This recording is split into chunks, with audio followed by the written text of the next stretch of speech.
This is GhanaTalks Breakfast Show, your morning companion.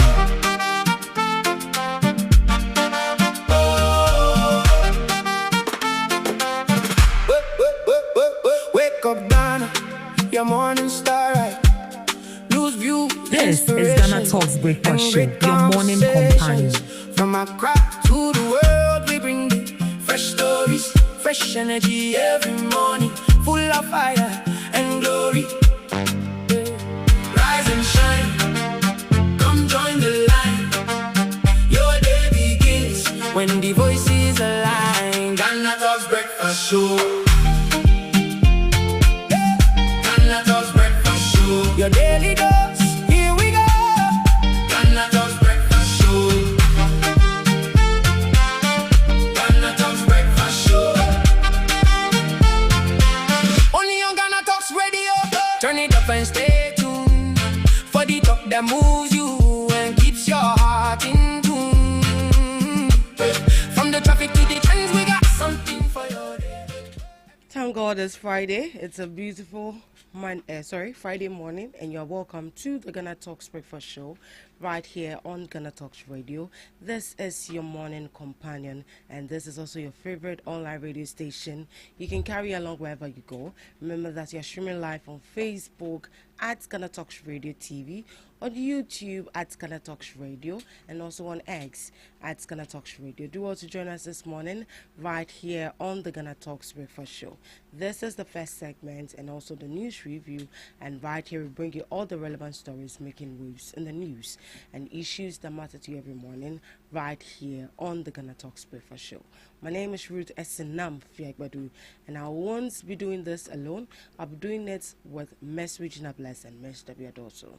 Good morning to you, ladies, and you're welcome to the GhanaTalks Breakfast Show. Good morning. Hope all is well. Yeah. Friday is already here. It's a beautiful, cloudy Friday morning, and it signifies the end of the week. That means that workers get to, start their weekend just this evening. Yeah. Yes, but we have to feed our audience with the news. Before we get into the main news review or the stories we've actually slated, there's been a trending issue on all the way from Bolgatanga, and this is actually an alleged sexual abuse of a 14-year-old girl at Bolgatanga Senior High School, and the government has taken action and how do we call this? The government has actually grabbed these two people, which is the security personnel, and they are probing into the matter.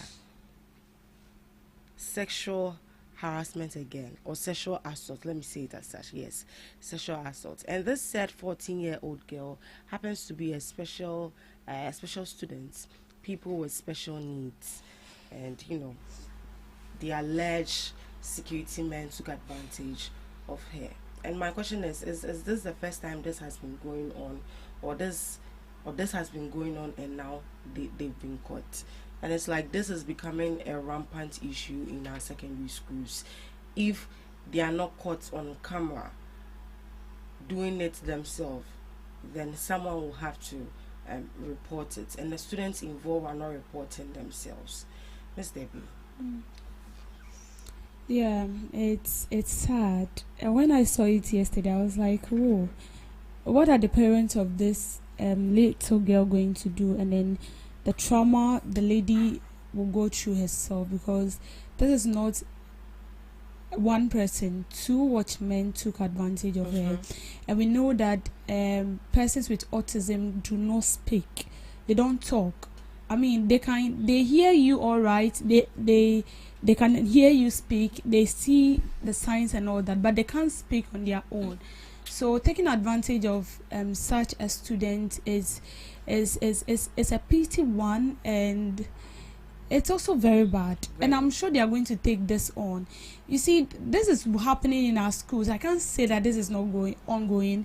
It's happening in our schools, but the kids are not bold enough to voice it out. That is because they are so naive to the extent that these teachers or head teachers take advantage over them.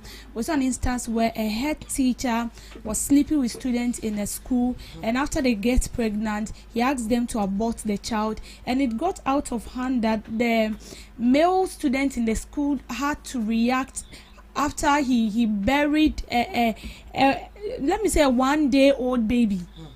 So this is ongoing in our schools. So I feel like this is something that we need to take we need to really take it very, very serious. And I'm sure that the little girl will be interrogated. If this is the first time, she will be interrogated. Maybe it is ongoing, or like it just happened. I don't know how come they were able to gang up against her and all that. But these two watchmen should be taken on.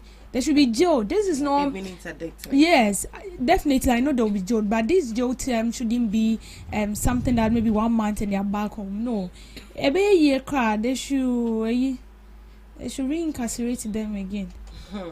Well, as it stands now, the student has actually been deportalized, and there have been comments that that punishment alone is not enough. Is it because she's having, and the reason the school gave is that because she is a special needs child, she's a child with autism, so due to that they deportalize her. But on a normal case, you will be banished from the school. Miss Regina, well, what do you say to this? Is there enough reason to say that it's okay because she's having a disorder, or because she has special needs too? For this particular one, she should be treated specially and be deportalized rather than being sacked from the school. I understand though. The students is supposed to be sacked. Yes, per the rules of the school. If you is are, she not the victim? Yes, she's the victim. So you think she shouldn't be punished, but the men involved should be? My question is, was she in as much as she was involved in the act, was it voluntary? Even if it's voluntary, she's still a child and needs to be treated as such. Minors are minors, and when we come to Ghana, according to the consent before you can have sex, I think it's 16 years. Yes. Is she 16? Is she above? Is she below? Even if she gave consent, we should understand that a minor is a minor and needs to be treated as such. I think Eduwatch has come out to I'm kind of saying Eduwatch has told, is it Ghana Education Service or either the government, to really look into this punishment, because to me it doesn't make sense. We've seen instances where other people have had sexual indulgence with some of these kids, and these kids are still in school. So what is happening? Is it a new era, should I put it that way, or is it a new disciplinary action they are taking against these students? The child needs to be protected first off. And looking at the fact that she's a special need child, why are you even punishing her in the first place? We are not indulging the fact that, or we are not encouraging the fact that some of these kids are troublesome and they go ahead to entice these men. But if as an adult, a child entices you, a child seduces you, and excuse me to say, you don't have the sense to put that child in order, then excuse me to say, you yourself, you are also a child. So I think the punishment for the child, to me, is too harsh. It's too harsh. The Personally, deportalization. it's too harsh. She shouldn't be punished at all. Why should she be punished? Me, that is my question. But Why she, should she was involved in the act as well. What? Say anything. Nah. Was it one? Was it twice? Because she's an autism. Some of autism patients speak. Yeah, some of them can speak. Yeah. And looking at the directive or the press release they brought out, they said she said, so it means she talked. She can talk. So yeah, they're right. The person cannot talk. Are they right? see me, my issue is they shouldn't have done that. She's a student. They shouldn't have punished her. No. Why are they punishing her? So If it what- was those other students, the burger issue, the child that came out holding the phone, sitting on the headmaster's lap, that is understandable because she's sane. See, most autism people are not sane upstairs. They are not sane. Some of them don't even know what they are doing. So, Well, according to the letter from the school, they found the student guilty of sexual misconduct and withdrew her boarding status for 1 academic year. So that is her punishment. It is not understandable. Wait, The though. thing is, when you look at the rules of the school, if you're being caught in the act, they don't just dismiss one person. They dismiss both two, whether you are a Yeah. victim or not. Yes. You will go home. But we do not have the say to sit here and blame the lady that she enjoyed it or not. Unless she's interrogated, then they can find out whether she willingly accepted the people to have an affair with her or she was being forced. Then we are talking about 2 adults having an affair with 14-year-old child. Oh. who is not even normal? Yes, there is this woman I follow on Facebook. She has an autism daughter. NDA. Yes, she has. Yeah. Even, I think she's done with the university car. She's grown up, but she behaved like a kid, just like Regina said. Some of them are old. They are early 20s, but because of this autism nature, they still behave like a kid. So they need your guidance, even to eat. You still have to teach them how to like feed themselves. So, oh goodness. Looking at the release Ghana Education Service brought, they said reports indicate that the student is a special needs student who is on medication. Right. On the day of the incident, the student reportedly suffered a relapse Wow. and required medical attention. It was during this period that the alleged incident occurred, It's the first time.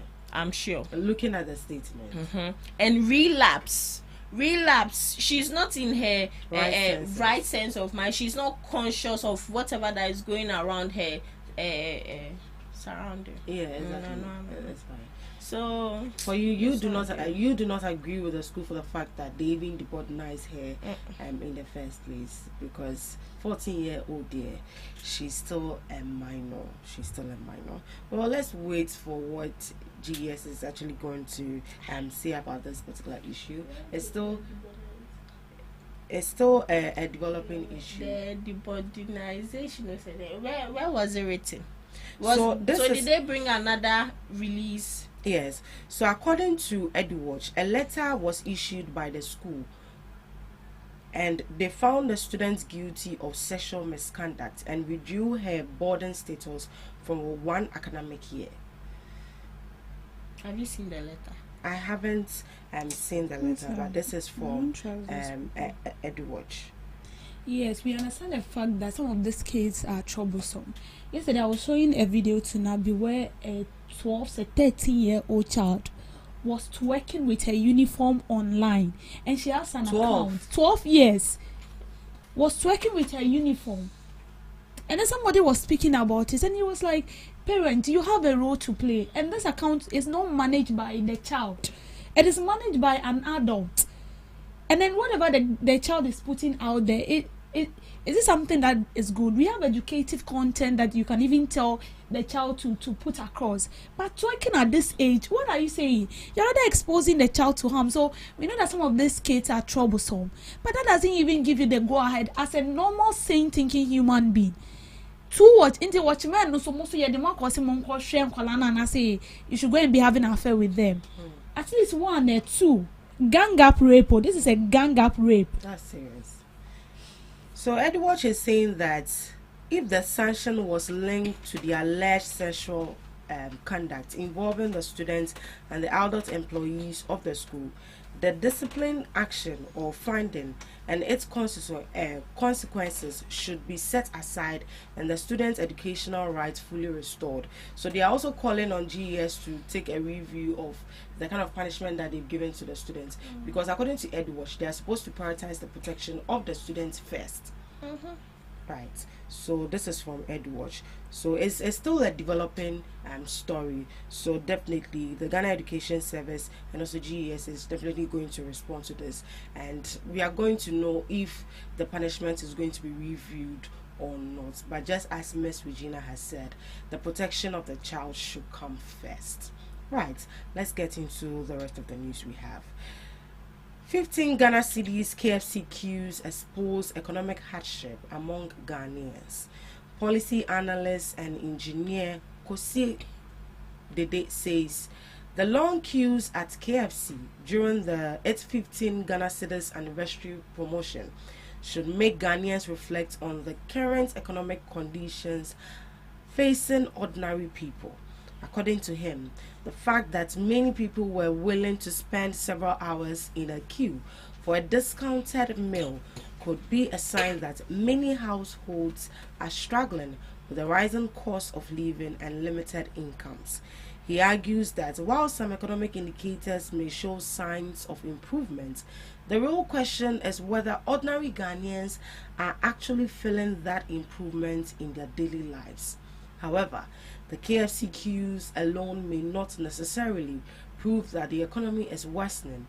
Promotions naturally attract large crowds, especially when a popular product is offered at a significant reduced price. The incident has nevertheless sparked a broader debate about purchasing power, affordability, and the quality of life of Ghanaians. Yes, I believe you and I witnessed the whole buhara with the 15 cedis anniversary promotion of KFC. Some people got some people didn't get some as a result of long queues, and some people were equally misbehaving as well. And one question people are asking is that, is this the actual life of Ghanaians, or this is actually exposing the hardship of our economy? Mr. Debbie, I see you smiling. Yes, now say this is actually a sign that people are going through it. With this whole incident, there are for me there are two things involved. One has to do with the reality on ground that there is really hunger in the system. People do not get employed, and even if you get employed, how much do you receive in a day? How much do you receive in a month? And so when you hear of something like that, you are being pushed to go and buy in a large quantity to even store. And then the second thing is that you're pad food. We love cheap. As for that one, they forget it. Ghanaians, we love cheap things. We know how to bargain. If the thing is 50 cedis, we can bargain and get it to any cedis. And so I'll say that is also our nature. So as I said, there are two things involved. The reality on ground that yes, poverty still exists. In as much as we have people, 50% of the population working, there is still poverty. And as I said earlier on, how much do you receive in a month? How much do you get paid in a day? So this clearly shows that we still need to put things right. What are we not doing right? That has to do with the wages these people receive in a day. Yesterday we find out that each government worker is being paid 21 cedis a day. 20 Ghana with 1 cedi, so 21 cedi. That is what each person is being paid in a day. So just imagine you being marked 20 cedis in a day. In a day, how much do you spend on feeding? Exactly. What do you, your transportation? 20 cedis is nowhere near, and that is why the money you receive do not even tally with the life you live. And so sometimes people wonder, oh, you are working, how come you still struggle with financial issues? You struggle with financial issues because what you receive do not tally with how you live, or yes, how you live. Let me just put it that way. So now we should live according to what we receive. That you have to live within your means. That one there is K. You just have to understand the fact that, okay, fine, maybe I receive 2,000 in a month. If I receive 2,000 a month, I must not compare myself to somebody who will receive like 60k in a month. A person who receives 60k in a month can choose to spend like zero staffs, you receive like 2,000 or maybe 1,500 in a month. You don't have to live your life like that person. If you want to live your life like that person, you keep borrowing, and by the time you realize it, you are full of debt. You cannot even save. You don't even know what a future holds for you. So you see, this thing counts. It counts. Unemployment is one.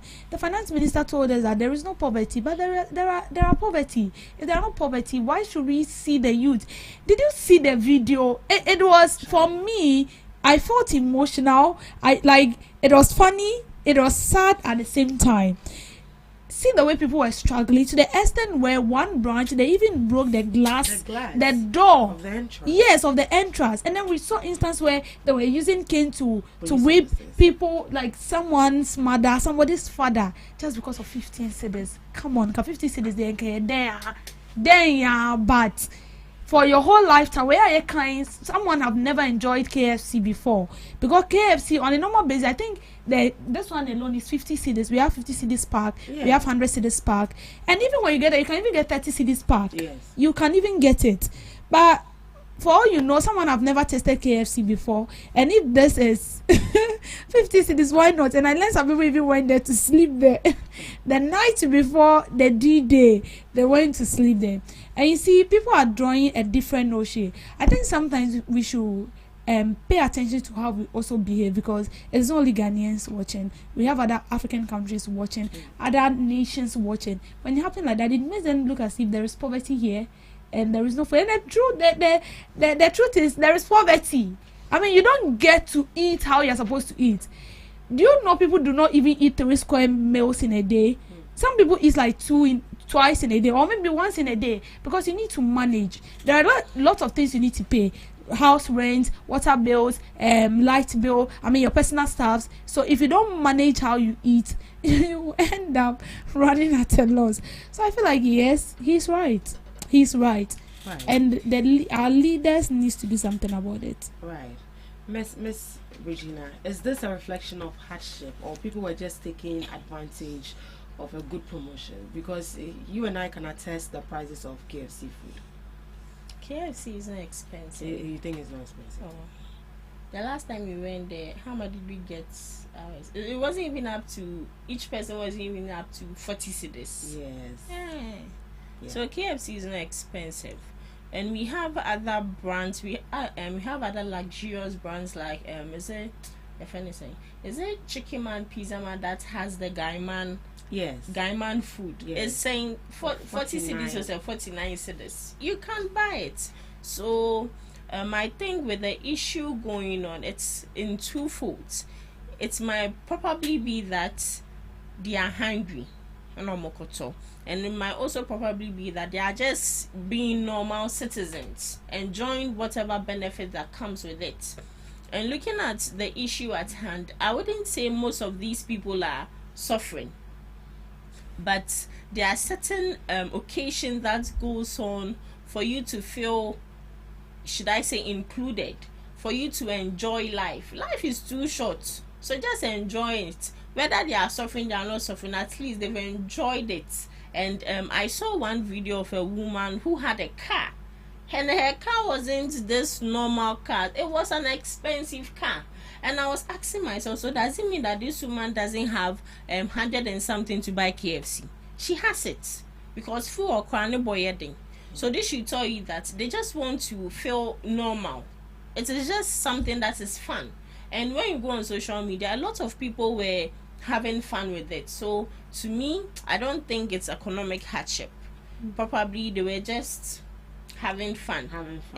Look at the long queue. You might dear, you wait. Wasn't fun standing in that queue? Because me, if I'm going to buy watch and a lot of fun, people, I will go for something I know different. everyone has a way of having fun. Because to me, I wouldn't go and stand there, because sorry to say, I don't have that luxury of time. Nah, come better. Yeah. Me, I make dance to me. I go to the best around And see, if people were not rushing the food, they wouldn't have come out to say it's economic hardship. First off, the blame has to go to the KFC organization on its own. Yeah. When you see other videos of the East Legon branches, the place was calm.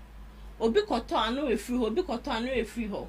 But Kwashiman, Ablekuma, the place was packed. And it was packed because no order was there. They did not even order these people were. Everyone was just there doing what they wanted. So it would cost them 50 cities now more penecrano. See, I cannot imagine it's more than that 15 cities. And mind you, this 15 cities promotion is another business strategy. The money they would get from this 15 cities. It's going to be more than what they. Obi said chicken I expire. Miss, you wanted to add something? Oh yeah, I just want to say something pertaining what she said that it's for fun. Well, we might say that it was for fun, but I would personally say the number of people who went there for fun or for content creation, I just feel the number of people who went there because they felt like this is an opportunity for me to also get something to eat is high. Personally, for me, it's high because why not 15 cities there? Why? Let me also go and get some. After what, 50 cities to buy a whole chicken package and you get it. So for me, I feel like the hardship is part. And as I said earlier on, we like things that are cheap. We can bargain to even get it 5 cities. One thing we should understand that it's human behavior. This has nothing to do with hardship or not. If where you saw you buy your clothes, she's running a promotion. Won't you buy it? I'll go. Does it mean that you are suffering? You are suffering, eh? Are you suffering? Yeah, it doesn't mean you are suffering. We have rich people who have the money, and if a promotion is going on, they would involve themselves. Lola Road, with what she's selling, do you think it's only poor people that are patronizing her? It is 40 CDs or 30 CDs, but still people are buying it. It is rich people who are even buying more. If the opportunity presents itself, grab it very well. KFC 15 CDs OB, I use it that as a medium to get enough chicken. The last time I saw a video, Nipana koto fufu 1 ton and one no eat KFC chicken and all the toso. Asa, Accra, you stay by plan. You stay by plan. Miss Regina, Accra stay by plan. All right, let's proceed to our next news item. Mine Workers Union protest delay in releasing funds belonging to 19,000 miners. The Ghana Mine Workers Union says more than 19,000 miners are still waiting for money they saved in financial institutions affected by Ghana's financial sector cleanup. According to the union, the locked up funds include providence funds, welfare funds, leave savings, personal deposits, and severance packages. The miners argue that they placed their money in institutions that were licensed and regulated by the Bank of Ghana. They therefore believe they should not be left to suffer the consequences when those institutions collapse. The union is unhappy that, despite years of discussions and assurance, the affected miners have still not received their full funds. Finance Minister Dr. Kisalato Forson has reportedly maintained that assets belonging to the affected institutions must be recovered and used to settle depositors, while the Ministry of Finance does not currently have enough money to directly pay the outstanding claims. The Mine Workers Union is now demanding an urgent solution and plans to petition the Finance Minister, the Governor of the Bank of Ghana, and the Minister for Lands and Natural Resources. So this was a protest that happened yesterday, organized by the Mine Workers Unions over the delay of releasing funds belonging to 19,000 miners, and this is as a result of the financial cleanup we experienced during the previous administration. Ms. Regina, now they are planning to petition the Governor of Bank of Ghana, the Finance Minister, and also the Ministry of Lands and Natural Resources. Into your music can came. And I'm one. Okay, so I think it's high time Bank of Ghana steps up their game. I think they are doing a good job, especially when it comes to some of these online how is it called? these financial institutions where they flag down some of these red flags institution, but looking at the fact that this one is under the Bank of Ghana, it is regulated by the Bank of Ghana themselves, is questioning. Now the question is, where is their money? Because according to them, they said the affected funds include provident funds, welfare funds, leave savings, individual deposit, and severance packages. This is the main reason why I find it difficult to have either one or two bank accounts, and also trusting my money with some of these bank accounts. See, most of these popular bank apps, I'm not saying they are fraud, but at a point I would say some of them are indulging in fraudulent activities. Which are some of these banks? Your friend is saying the popular ones we know. Alleged. No, not alleged. It is there. You have facts? I have facts. I had a friend.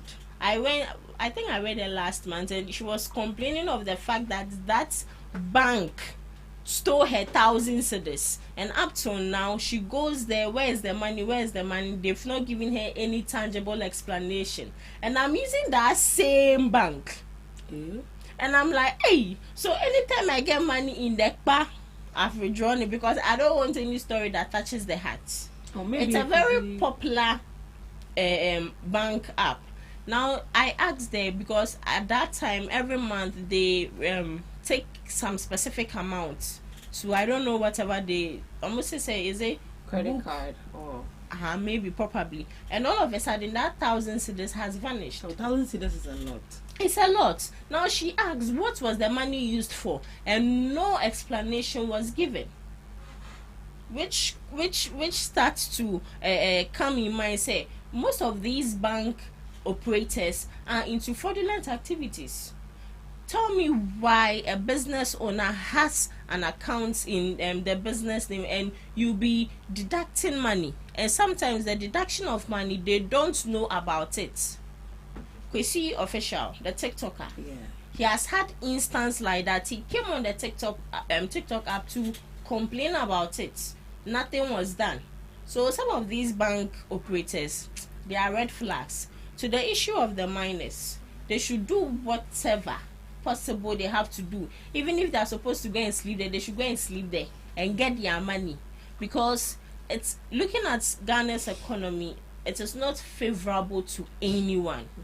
Because at the end of the day, what you are getting, it is less than what you are spending on yourself. When you come to the our pay as normal Ghanaians, I think, is it 21 cedis per day? Per day, can you spend 21 cedis? You spend more than 21 cedis. Sometimes 60 cedis, because I'm not part of the and you made the and your transportation and other petty utilities. And sometimes alone, because you don't even have the money, you have to do your friend is saying that ratio, either 0-1-0 ratio or 0-0 ratio, or you eat just once a day. So they need to get their money back, whether by hook or crook. And Bank of Ghana needs to come out and clarify things. Where is their money? 90,000 minus is not peanuts. It's huge. Or probably sometimes some of these savings are being used to pay off certain debts in the government sector, so that they regenerate it and pay back the owners. So probably might be like that also. Right, Mr. Let me hear from you. When you listen to this minus speak, this issue started way back 2023, 2024, I guess 2019, whereabouts to this year. So it should tell you that they were seeking for their money right from the previous administration till now. When you listen to the finance minister, he said the Bank of Ghana does not have any money to pay these people assistance now. So it's as if the institutions through which their money was being saved with the Bank of Ghana, I don't know whether those mining institutions have collapsed or whatever, but then the finance minister clearly stated in an article that they will have to recover their assets, the assets of those institutions, sell it out so they can get money to refund them or to pay them back their money. So you should tell you that some of these institutions do not even exist any longer. But then they will have to try their possible means and ensure that even if your business has collapsed, the building is still standing. We can sell that institution and then use the money to pay these people. And you see, this is very common in Ghana, where you go to save with a group of people who claim to be a bank, small bank, or maybe rural bank, or whatever it is, and then at the end of the day you don't get your money. I remember after senior high school, there was this job that I engaged in that has to do with they operate as a bank. So mostly it is for traders. You come and then you save on daily basis. You say it can be how many cedis, 50 cedis, and anytime you want your money, you come for it. But along the line, I realized that anytime these traders want to come for their money, the manager keeps complaining there is no money, saying. So where is the money? I don't know. And or they loan it to people. I don't even know. And this is the case where I go to take the money from these traders. They don't know the manager, but they know me. So I have to stop there. I have to resign and tell them that I'm not doing it again. Because of course. not the manager. It is me they know. They don't know the manager anyway. Because I go to them for the money. I make sure I go to institutions. I go to the traders. I convince them. And then they come to register. They bring their money. And trust me, we had big people coming in to save. And anytime they come in for their money, you keep telling them there is no money. So where is the money they gave to you? I can't tell. So I had to resign and tell them that. So the boss come and I told him that me, and I made sure before I leave, I went to all the customers and tell them that Ejumanu Mejai, and I told them the name of the manager. If they want the money, they should go straight. After I left, the one man said Ejumanu Egu, because I can't come and be saving my money. Anytime I want the money, you tell who savior? No, I won't. No, you're not come and carry me. Come and carry me. That would have been in the books of Bank my dad's property because of he's a scammer. I resigned. I stopped. I told my mom that no, because they know me. It is my face. You go to the institutions. They know you as a representative of the institution, not the manager or the boss of that institution. So if something happened and then it involves a court case, you are going to stand in, not the boss. It is you they know. So they are going to request their money from you. So I had to tell them that Ejumani Majai and tell them where the office is located, the name of the manager. When they get there, they should come for their money. That's what I said, and then I left. But where is the money? Exactly. That is for the fact that the manager will say there's no money, there's no money. He keeps complaining, and then it goes to a time. Even the workers, they were complaining that they don't understand why he should be saying anytime the customers are coming for their money, you keep complaining that but every day they come to save. So where is the money? You can't come and corner me. I think certain banks equally regulate like that, for the fact that if you're a customer and then you save them and you want an amount of money from them, they are telling you that you should inform them like 3 days to 2 days. No, so most of them don't have their money. Yeah, so before time, when you are coming in, the bank has how do they even call it? Yes, and then an info, and then the bank state that any day, any time you can come and withdraw. There is no specific. With some of the institutions, their money is not there because of safety. Yes. So they take it to the bank. So be sincere to the people. So most of the people, with the fact that you go there and get the money is because at that instance, obi abaye deposit. So they just take that money and give it to you and put it on record. But most of them don't have I get what you are saying, but you as a manager should be able to explain to the customers that, okay, fine, this is the main reason why I want me explaining Chenko fund baby as Kanafa. So what are you saying? Hey,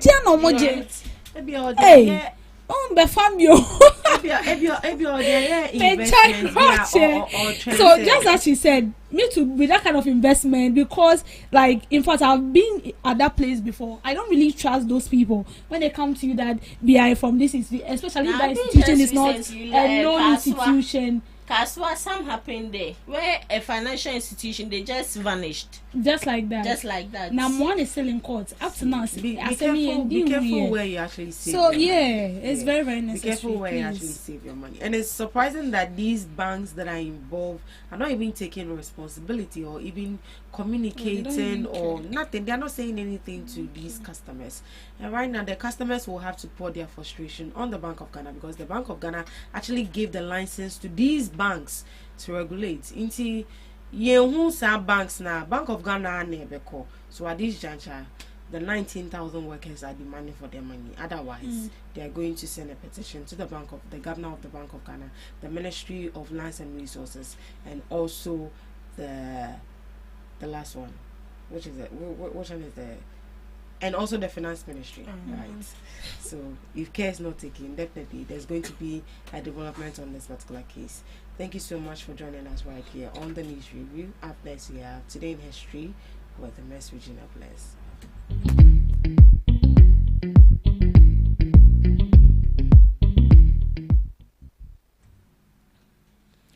Bringing you today in history and some few global observances. On this day in 1995, Ghana's under-17 football team, the Black Starlight, defeated Brazil 3-2 in Quito. Ghana's Black Starlight defeated Brazil 3-2 to win their second FIFA Under-17 World Championship title, though the final match was actually played at the Estadio Monumental in Guayaquil. The historic victory crowned Ghana as global youth champions. Moving on, 1619 marked the arrival of the first recorded enslaved Africans in Jamestown, Virginia.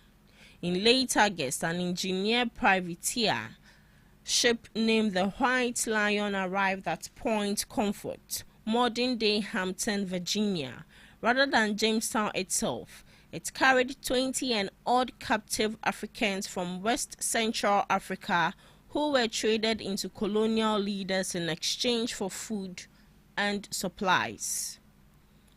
1980, the Iran-Iraq War comes to an end after 7 years.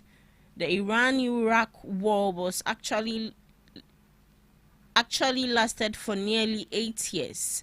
It began with an Iraqi invasion on September 22nd. And officially concluded with a UN blockade ceasefire that took effect on August 20th, 1988. To some few global observances, today is considered World Mosquito Day. It is a discovery that female Anopheles mosquitoes transmit malaria between humans.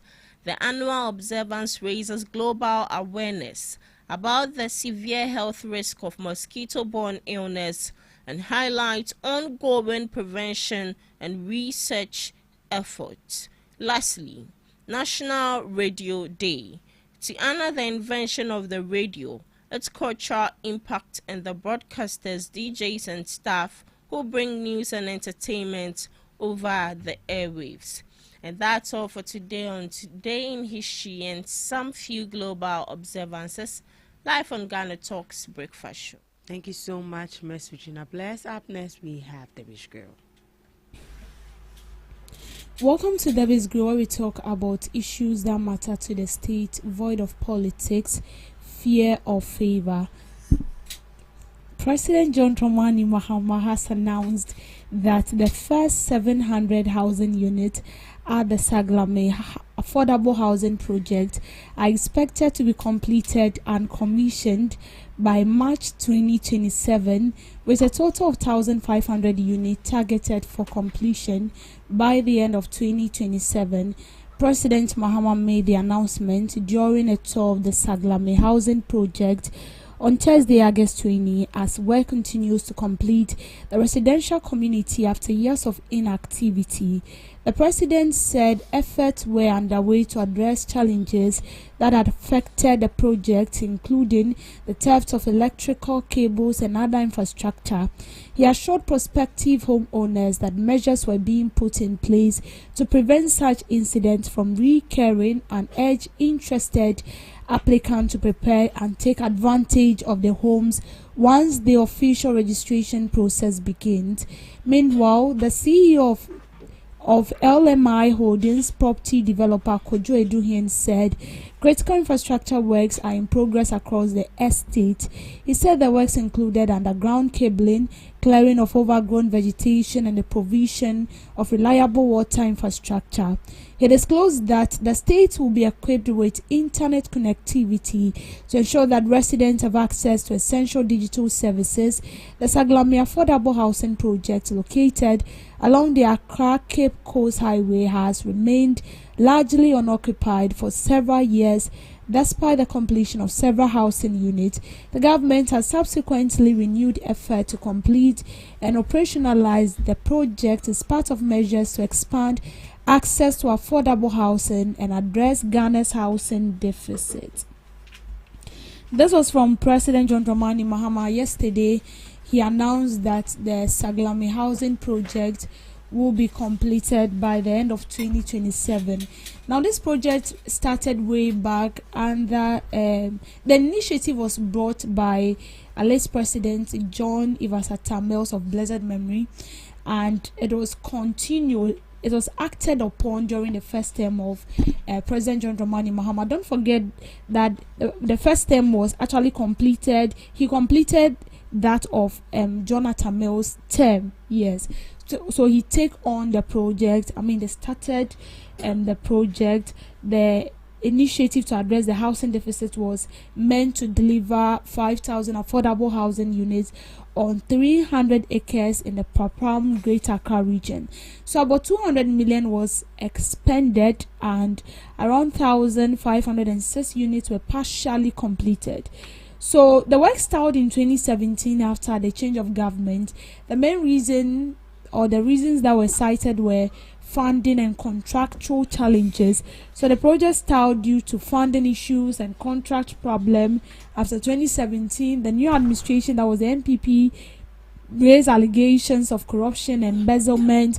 Former House and Works Minister Samuel Atachi alleged that over 144 million of the 179.9 million US dollars paid the contractor was embezzled.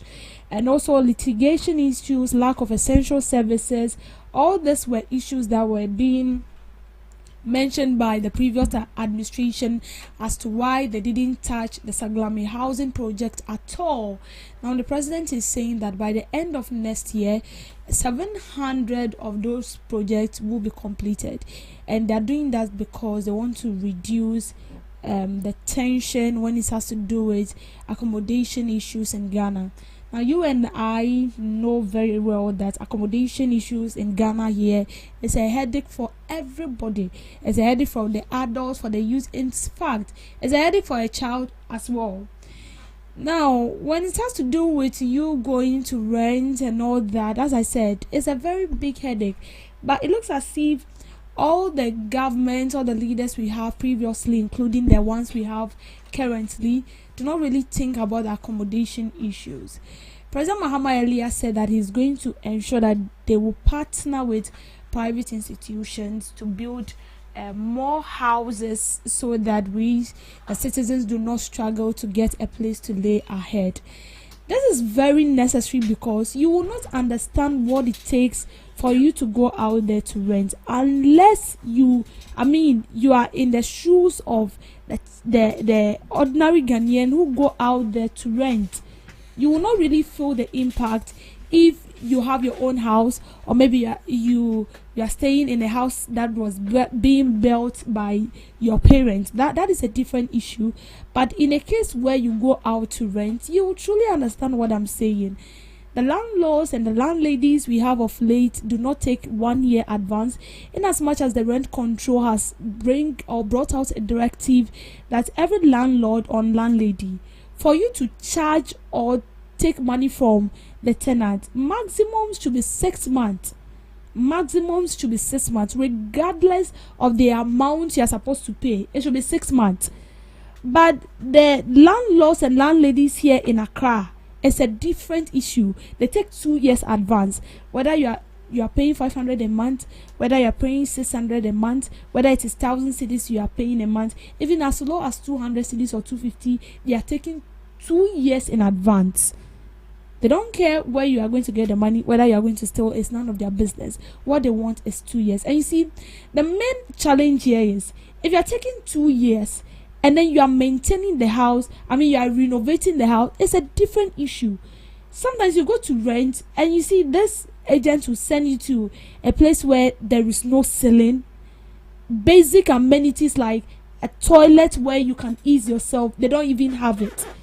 But the landlord or the landlady is taking 500 cedis in a month. And what I'm saying is not even a single serve. It's not a single serve. It's a single room with porch, or single room with porch with a bathhouse, no toilet. And some houses you go, it's single room with porch with toilet, no bathhouse. And they are taking 300. They are taking 35. And the environment where the house is being situated is bad.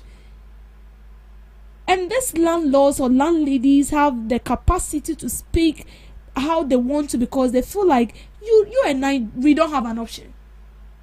We do not have an option, because if we have an option, they will not even do what they are doing. Imagine all the houses that are being rented by the ordinary citizens are being built by the government. This private landlords or landladies do not have a say. They just have to reduce the prices, because they know that if they want to show off, you have a place to rent. There is nothing like you having a headache of going to rent. That is because the houses are there and they need people to occupy them. But in this case, there is no accommodation. Now, recently we've had issues where even hostel owners, the amount they take or they charge from the student, it's outrageous. Like, you think about it, and you cannot even find meaning to that. A student that is not working is paying like 5,000 plus for a semester. And then you are not in a room alone. You are in a room with 3 or 2 people. And they are saying they are taking the 5,000 because there is a kitchen in there, there is a washroom in there. And so pay 5,000 for each person. And they are telling the rent control that you have no say. This is a private business, and that is what we are doing. If you want to have a say in what you are doing, then you should go and sit with your government, plan things out, and then build the houses yourself. And they are right in a way. They are right. You don't have a say, because it looks as if even the rent control, the laws are there, but they are not able to enforce it. And then they made a statement. You want us to stop charging these people. Meanwhile, we have landlords and landladies in Ghana here that are taking their rent in dollars, not in cedis, in dollars. So if you want us to stop, then you should go and clamp down on those people first before you come to us. And that is how serious it is when it comes to accommodation. When we sit here and we talk about accommodation, well, someone might feel as if, where they're saying Sembia, but you don't know what people are going through. When it has to do with accommodation, you have no idea. I don't really have a problem, and I'm sure a lot of Ghanaians do not really have a problem if you go to rent and the place is comfortable. We saw instances where even if a drizzle, every place is flooded, homes are flooded, lives are lost. And you go to rent and they are not even sincere enough to tell you, they will give it out to you. Very expensive. And they don't even take 1 year. Even if it is 6 months, you know that after 6 months, when you go to rent it and then you realize that there is a fault in there, you can just move out. But this is a case where they are taking 2 years. Whether it's bad or not, you are in it and you are suffering. And there is nothing you can do. Yes, we are glad that this Saglami housing project will be commissioned by the end of the year. But just as we are saying affordable, how affordable is it going to be? Is it going to be affordable for every ordinary Ghanaian to pay, where they can go and pay and also have a place to rest? Or is it going to be the same as what this landlords and this landladies are taking? If it is going to be the same thing, then there is no need. Sincerely speaking, there is no need. Because if it is affordable, then we expect it to be very, very affordable. So the ordinary Ghanaian out there can also have a place to lay their head. But this is very serious. For me, I think these are petty initiatives that from now onwards, every leader that we have should pay attention to. the right control, they need to sit up, they need to do something, sit up and do the right thing. We have the laws, we are very good in drafting the laws, but to implement it becomes a headache. It becomes a headache. Recently, a colleague of mine told me that she wanted to rent a place, and then we're going around. One place we went, there was no bathhouse, there was no washroom. The woman, the landlady said she need to cross the road to the other side to bath, and where the bathhouse is, it's a public bathhouse. So imagine you wake up in the morning, you are in a hurry to go to work, you cross 4, you wake up say maybe 4, you cross the road at 4 to go and bath in a public bathhouse and fashion line. When is it going to get your turn to bath before you come and dress up to go to work? This is the challenge we are talking about. This is what we want the government to fix. And these are the things they don't do. Things, excuse me to say, things that are not quite necessary. That is what we do. That is what we do. Those are things that the ordinary Ghanaian face day in, day out. And we want it to be solved. Imagine all the houses we have here that are being occupied by the ordinary Ghanaian are being built by the government as affordable rates. We wouldn't even complain. Even if you're taking 500 a month, it's okay because you know that everything is working. But in a case where nothing is working, it's as if so, Mr. President, this is a good initiative. We hope that by 2027, as you said, it will be commissioned, and just as the name states, affordable. It's going to be affordable. Thank you for making time with me on the scale. And thank you too for making time with us right here on the Ghana Talks Breakfast Show. We are going for the news. We'll be back. Please stick and stay with us. Are you ready to amplify your business or brand's reach and make a meaningful impact in Ghana and beyond? Partner with GhanaTalks Radio today to connect with a diverse audience across Ghana and beyond.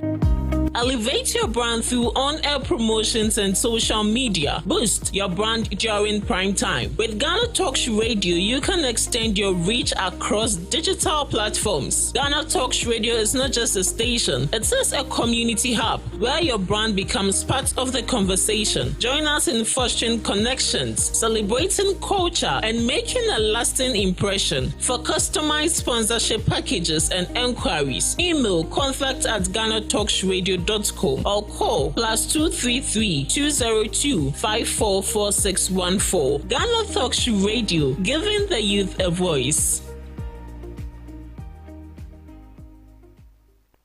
What do you want for breakfast? How do you want your breakfast? English breakfast, French fries. Koko Nikosi, alo komi kesheto. Wache. Well, Gobe is the real deal. Join us on Ghana Talks Radio. Let's serve you a buffet of breakfast. From news headlines review, current affairs to social issues. Entertainment, sports, and all the trending stories live on our mobile app and across all socials from Monday to Friday, 7 a.m. to 10 a.m. With me, Pakwesi Omare, Regina Bless, Deborah Adoso, and I am Esinal Fiagbedu. This is Ghana Talks Breakfast Show.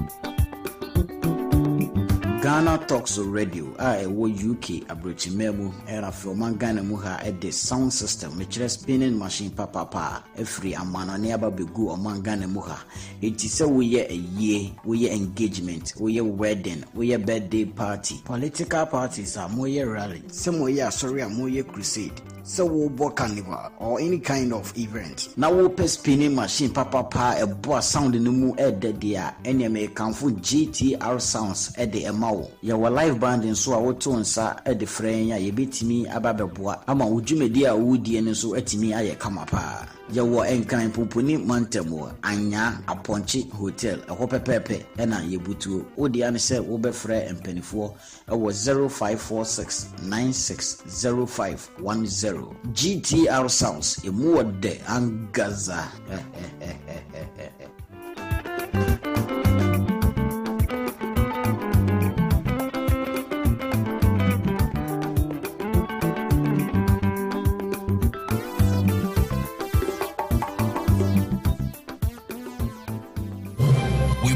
local news, business news, international, sports, and entertainment news. Right here on GTR.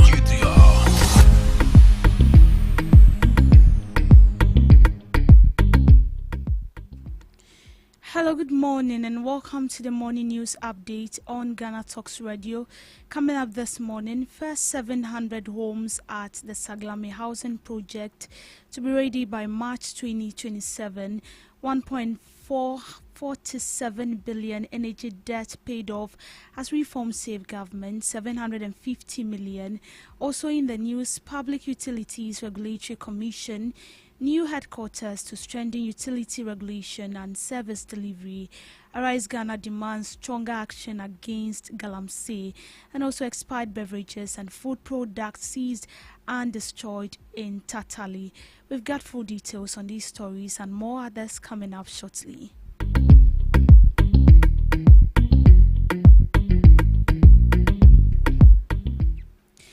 To our first news, President John Dramani Mahama says the first 700 units of the Saglame Affordable Housing Project are expected to be completed and commissioned by March 2027. Speaking on the progress of the project, the President said it is targeting 1,500 units to be completed by the end of 2027.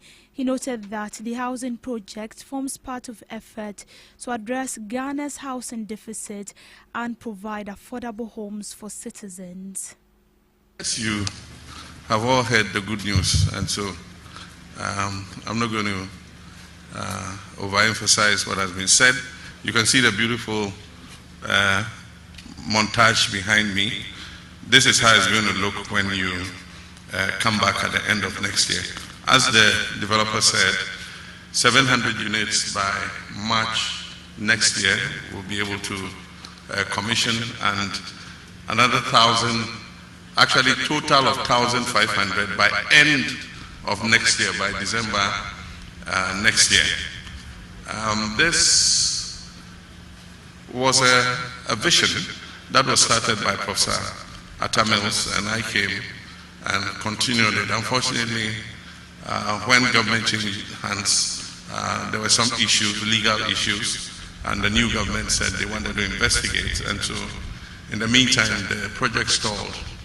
Now the unfortunate thing that happened was, looters came in and stole everything, the cables, the wash basins, the baths, all the fittings, electricals, bulbs. They even took the telecom cables from underground and pulled them away and took them, and so they just left an empty shell. And eventually the government agreed that the private sector should partner to finish it, and LMI were choosing to do it. You can see what it's going to look like when this place is finished. It's going to be a very conducive housing estate for occupation. The good thing is, if people don't register fast enough, you see all these industries here, all the way to Tema, those in the industrial area, Dawa industrial area, they will snap up all the houses for their workers. But they are available for people who want to move with their families here.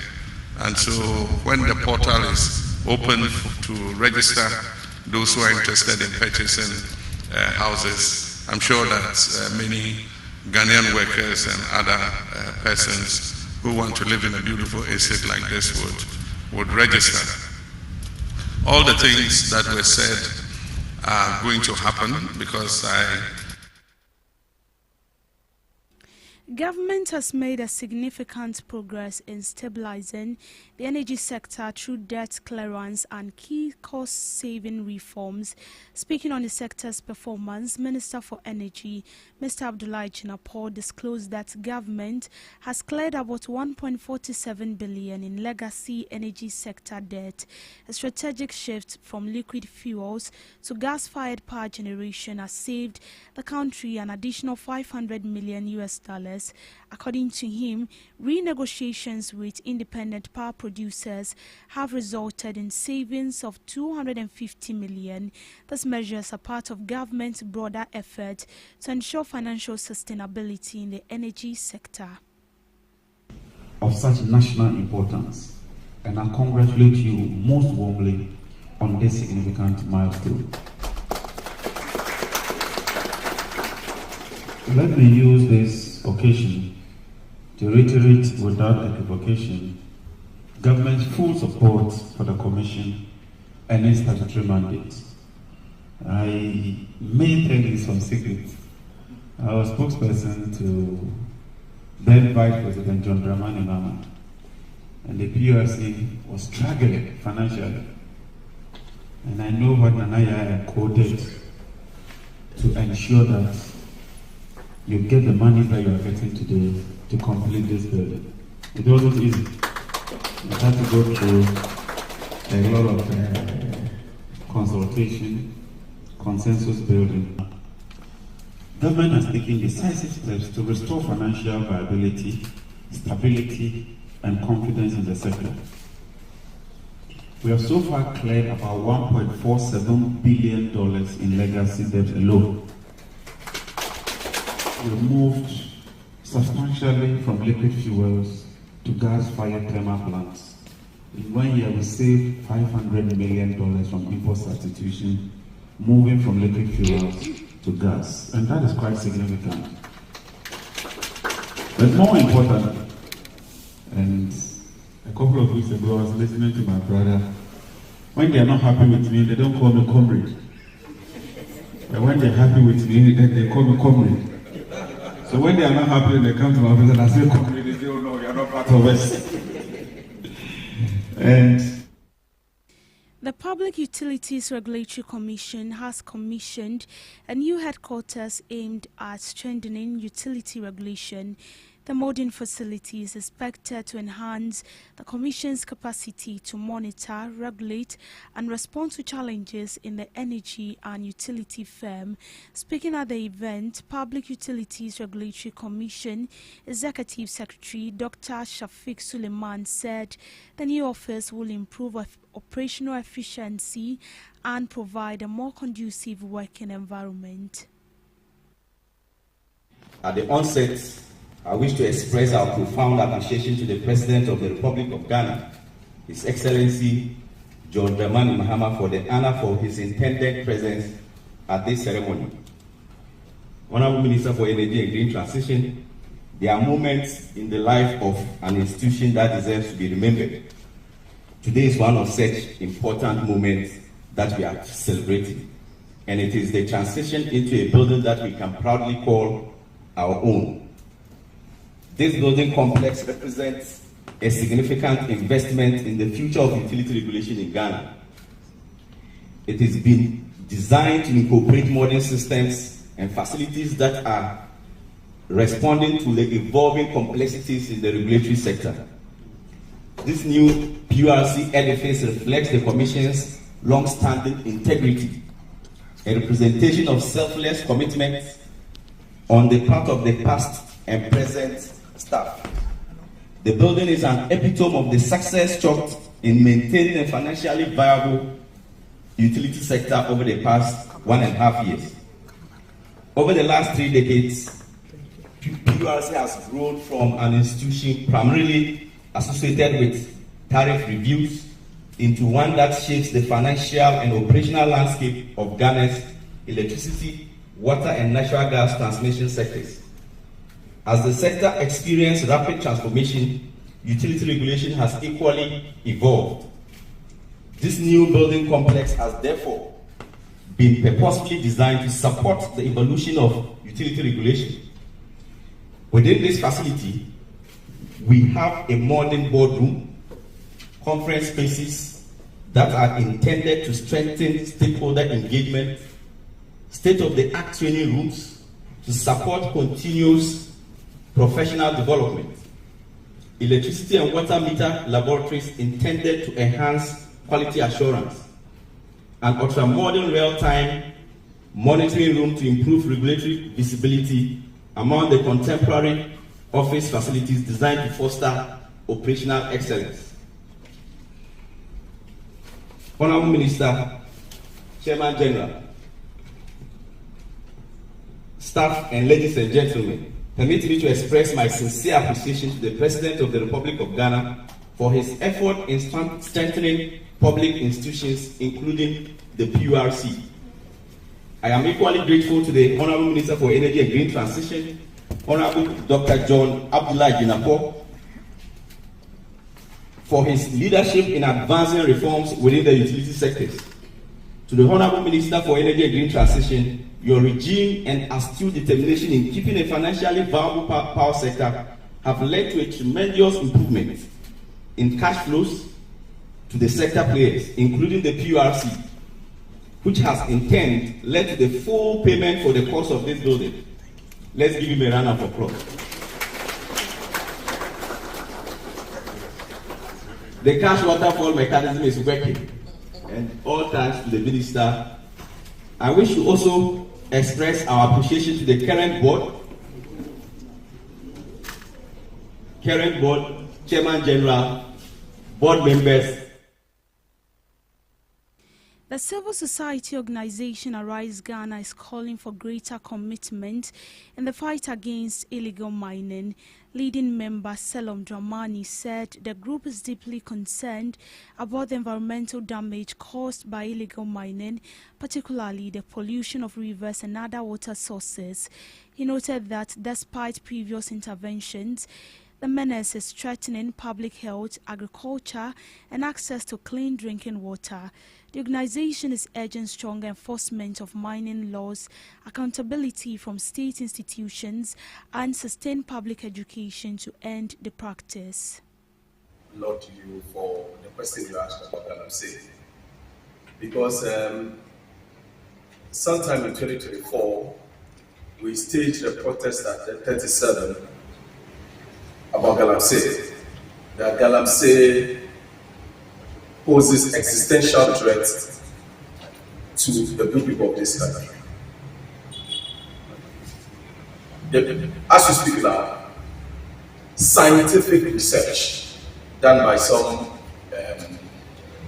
groups indicates that the ravaging and the detrimental effect of GhanaTalks is wreaking havoc on agriculture. We indicated in our press statement, the one I read earlier, that this is agriculture. We will definitely come to talk about GhanaTalks. And when we come to talk about GhanaTalks, we are coming to talk about GhanaTalks with bare knuckles, where we will be pulling no punches and taking no prisoners. We will go, if in our honest assessment, government, implementation of fight against GhanaTalks is a lousy one, we will call out government. Because it poses existential threat to the good people of this country. Some group of people cannot continue to make money at the expense of our health. If that will even result in overthrowing government, we must support it. Do you understand what I'm saying? Exactly. And that is where we'll do what we christened in Arise Ghana as comprehensive, organized, universal protest. COUP. Coup. So to the occupants and occupiers of the Jubilee House, I seize this opportunity to tell them that the fight against GhanaTalks shouldn't be done in a lackadaisical manner. It should be done half-heartedly. It should be a total commitment to fight and succeed. To render that injurious enterprise a thing of the past. We will come to GhanaTalks, and you can see I'm beginning to be passionate about this and emotional. So when that time comes, the Environmental and Sanitation Unit of the Tatali District Assembly has seized and destroyed expired beverages and other food products found on the market. The exercise was carried out as part of effort to protect public health and ensure that only safe and wholesome food is sold to consumers in the district. Seized items included soft drinks, bottled water, canned foods, and other packaged products that had passed the expiring date. According to the unit, the operation forms part of routine market surveillance to check the sale of unwholesome goods and to enforce food safety regulations. On our usual rounds, we went to a community called Sangba, and upon doing our inspection in various shops, we realized that most of the goods that they were selling expired.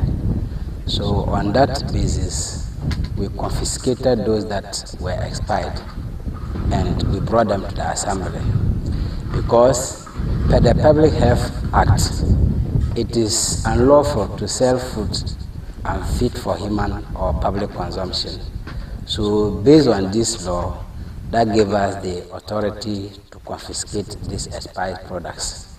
And ideally, when you confiscate them, you have to invite those that you confiscate them from to come and witness the disposal. And we have sent letters for them to come and witness. And then the assemblyman of that particular electoral area is also part of us. So today we are doing the disposal and you can see what is happening. The reason too is that public health is our major concern. And as public health practitioners, we are to ensure that people or the public consume safe and wholesome products of food from the market. And once we are doing that, we are promoting good public health to the general public. And that is the importance of this particular exercise. So we are now serving a notice to all people within the Tatari Sanguli district that we will be coming. And once we get you selling expired products, we will let the law take its course against you. And nobody will escape in terms of these expired products that we sell in the various markets. So we are, in a way, trying to also let the public sell goods that are wholesome for people to consume. That is the need for this particular exercise that we are doing. That is it. Yeah. In business, the governor of the Bank of Ghana, Dr. Johnson Asiama, has ruled out immediate reduction in the country's inflation target. His comment comes amid improving macroeconomic conditions, with inflation below lower bound of the bank's medium-term target band and the cedi showing renewed resilience. Speaking at the 2026 CEO's Connect organized by the Canada-Ghana Chamber of Commerce, Dr. Asiama said some investors had questioned why the bank had not lowered its current 8% inflation target with a tolerance band of plus or minus 2 percentage points. According to the governor, the investors believe Ghana could sustain inflation at a lower level and had suggested reducing the target range from the current 6 to 10% to about 4 to 6%. However, the governor of the Bank of Ghana said the bank remains cautious about changing the benchmark, citing ongoing geopolitical and external risk. Despite the caution, the governor expressed confidence that Ghana can sustain recent gains in price stability over the medium term.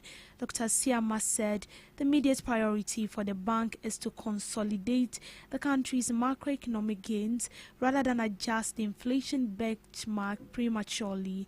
He also attributed the cedi's recent resilience to stronger foreign exchange reserve buffers, improved fiscal discipline, and a well-calibrated monetary policy stance. The governor noted that the broader objective is to translate the gains in macroeconomic stability into stronger investment, private sector growth, increased export, and the creation of quality jobs. To sports, Accra Heart of Oak goalkeeper Benjamin Asari has been named Best Player of the 2025-2026 Ghana Premier League season. The Ghana international kept an impressive 12 clean sheet, helping Heart of Oak record the best defensive record in the league as they finished third on the table. Asari's outstanding performances also earned him a place in Ghana's squad for the 2026 FIFA World Cup, where he produced a number number of eye-catching displays, including a clean sheet performance against England. Asari will be rewarded with a brand new Jack Motors vehicle valued at $38,000. The announcement was made at the Ghana Football Association's 32nd Ordinary Congress in Pram. In showbiz, a Ghanaian pastor has sparked heated debate after calling on Christians to abandon traditional marriage rites, describing the practice as barbaric and incompatible with biblical teachings. The clergyman argued that customary marriage practices contradict Christian values and promote what he termed ancestral adultery. As of press time, the pastor has not issued a further statement to clarify his remarks. On global updates, Liberia has charged former vice president of drug trafficking, money laundering and other offenses as part of an investigation of a transnational narcotics network. The arrest of Taylor, ex-wife of convicted war criminal Charles Taylor, comes less than a month after Liberian authorities announced that they had seized around 313 million worth of cocaine that was bound from Europe, highlighting the country's growing role in the global drug trade. Howard Taylor was stopped while attempting to leave the country at Robert International Airport and taken to National Police Headquarters, according to the statement.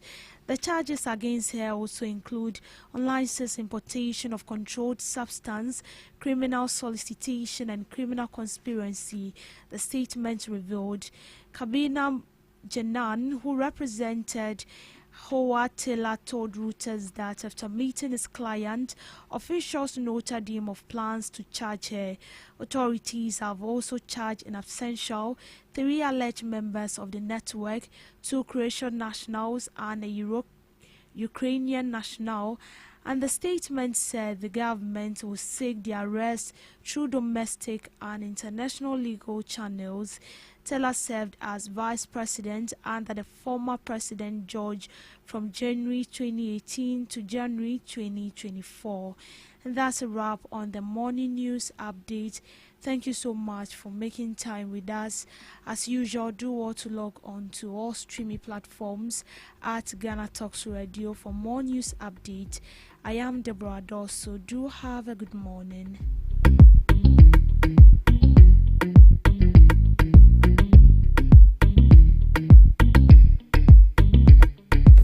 Are you ready to amplify your business or brand's reach and make a meaningful impact in Ghana and beyond? Partner with Ghana Talks Radio today to connect with a diverse audience across Ghana and beyond.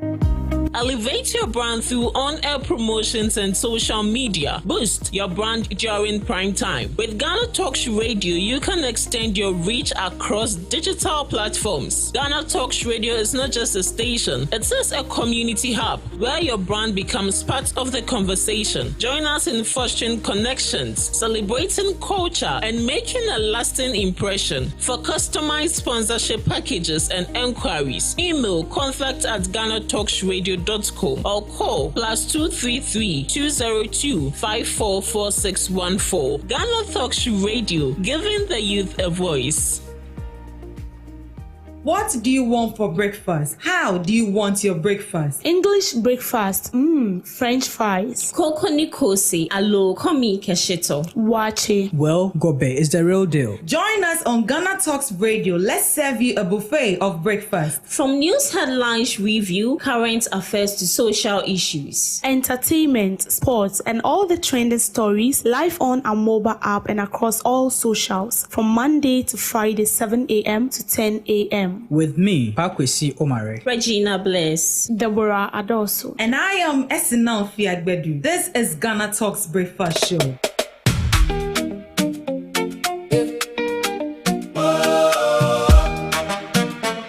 This is Ghana Talks Breakfast Show, your morning companion. Ghana Talks Radio. This is Ghana Talks Breakfast Show, your morning companion. Your morning starlight, news, views, inspiration, and great conversations. From Accra to the world, we bring the fresh stories, fresh energy every morning, full of fire and glory. Rise and shine, come join the line. Your day begins when the voices align. GhanaTalks breakfast show. GhanaTalks breakfast show. Your daily dose, here we go. GhanaTalks breakfast show. GhanaTalks breakfast show. Only on GhanaTalks radio.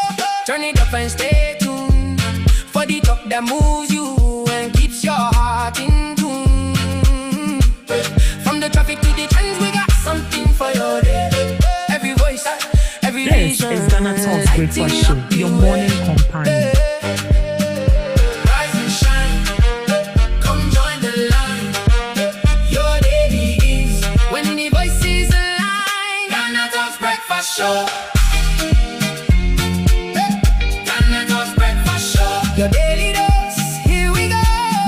GhanaTalks breakfast show. GhanaTalks breakfast show.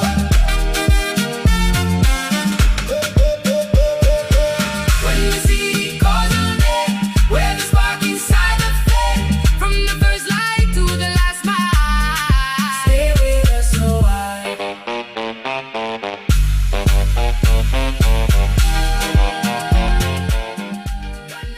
This is GhanaTalks Breakfast Show, your morning companion. Good morning to you once again, and you are welcome to the GhanaTalks Breakfast Show right here on GhanaTalks Radio.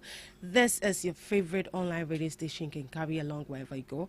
Remember that you're streaming live on Facebook at GhanaTalks Radio TV, on YouTube at GhanaTalks Radio, and also on X at GhanaTalks Radio. Do want to join us this morning right here on the morning show. Send in your comments, your suggestions, and your opinions on any issues at all we'll be raising this morning. They are all welcome. We'll do what to read them back to you, and I'll let you know what our guests actually make of it or think about it. This morning, this is the second segment of the morning show, and you know how we do it. I don't do it alone, but we come along with knowledgeable guests who are going to be delving into the issues. They're going to be sharing their thoughts, their opinions on matters that matter to every morning right here on the show. And this morning, I have two gentlemen sitting right here in the studios. He used to be our regular Thursday guest, but I don't know what happened today. Today he's in the studios with me. We have the man of controversies. I have in the studios with me Mr. The Big Ganip Stephen, who is a social commentator and also a political analyst. And also joining me in the studios, I have Mr. Michael Owusu. He is the NPP Communications team member. Good morning to you, gentlemen, and you are welcome to the GhanaTalks Breakfast Show. Hey, thank you. Hey, Some of them medical no work as I know you're informal issue. We're formal. I don't even know why when I was calling your name, I was looking on my phone. I was looking on the flyer. Is that his name? Is that his... Anyway, it's fine. Mimi Chan, more female. She's a more female. Yes, she referred to more palm uniform. Mini uniform, no. More female. We are over there. Now, I'm sorry.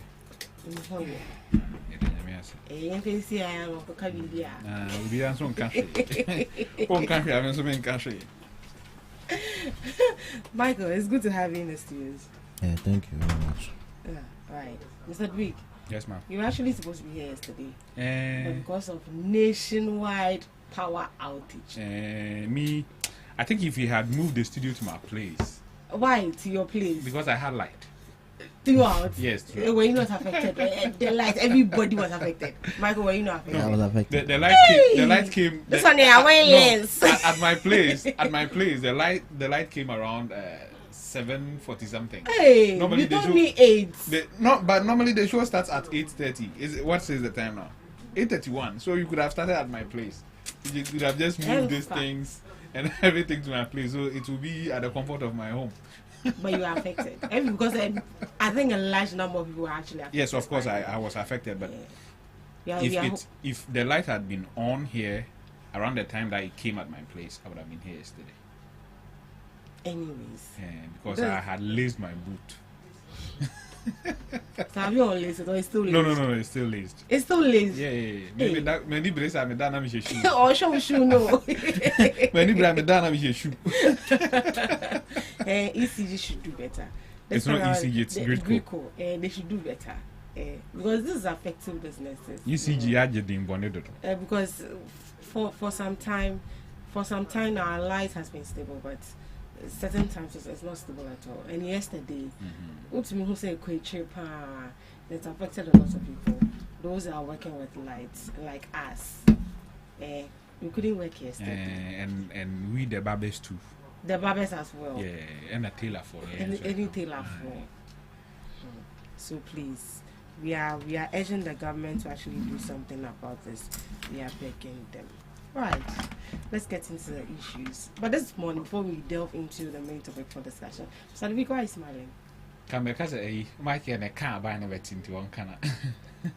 Oh, okay. Into my store can be before. No, he should say if he tells government they will hear. I don't hear. He's a student. You can also say they. Abi, you are the opposition, so whatever you say, they will attend to you fast. Who do you say? Whom am I? When I say he's the man of controversies, you will not understand. Have you seen? No. This is some of it. No, I'm just getting myself acquainted. Oh, but I can cope. It's okay. You can cope. Right, he said he can cope.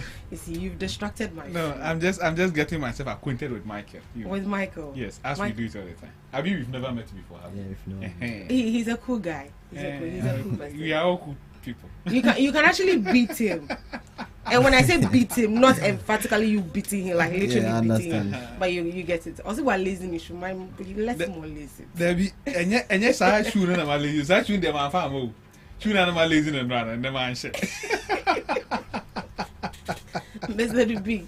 Yes. Please, I beg you. Let's proceed before okay. Producer will come and look at me with some bombastic eye. No. Right. So let's get into the issues. But before we get into the main topic for discussion, there's been a trending issue of rent control, and this time around, there's been some sort of misinformation. I don't know if it is a claim that they are working outside their authority, or let's say regulation, and this is from the Hostel Association owners, right? And Michael, you actually happen to be a student, and you are affected directly by all these things.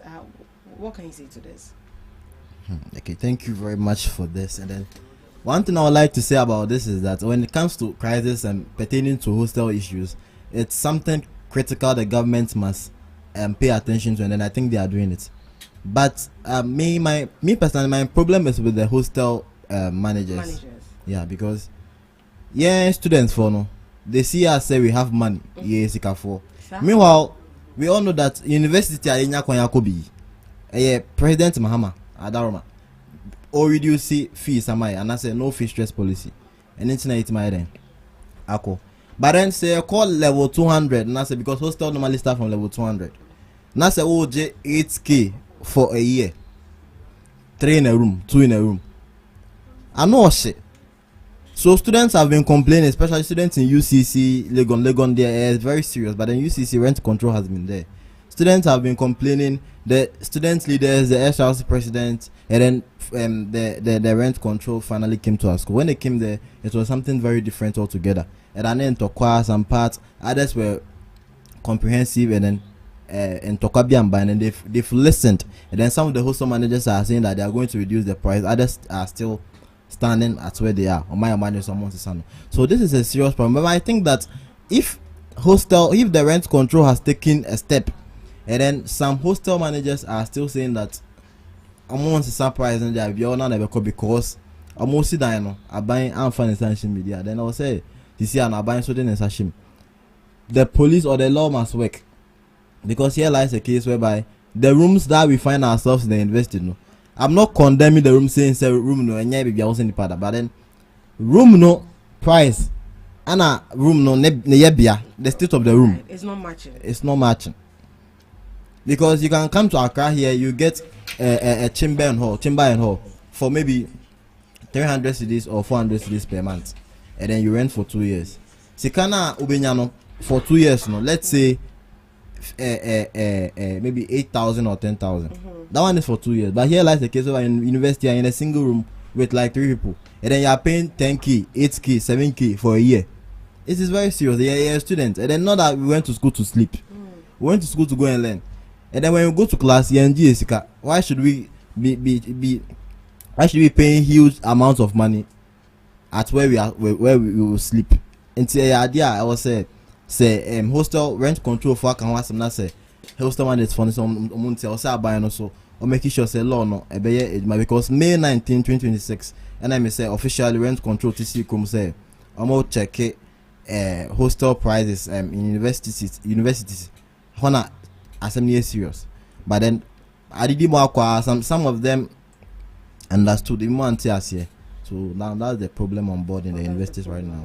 Because I learned that even the prices of the hostel is even more than the school fees you are paying. Yeah. And the facility is not that suitable or conducive for students. Yeah. Let me make an example for UCC. We have a place called Ayensu. There are a lot of hostels over there. Ayensu is a place whereby even if it rains for just few minutes, that place will flood. Yes, and then hostels which are not built in like mansions or maybe story buildings, they suffer the most because the students' room get flooded all the time.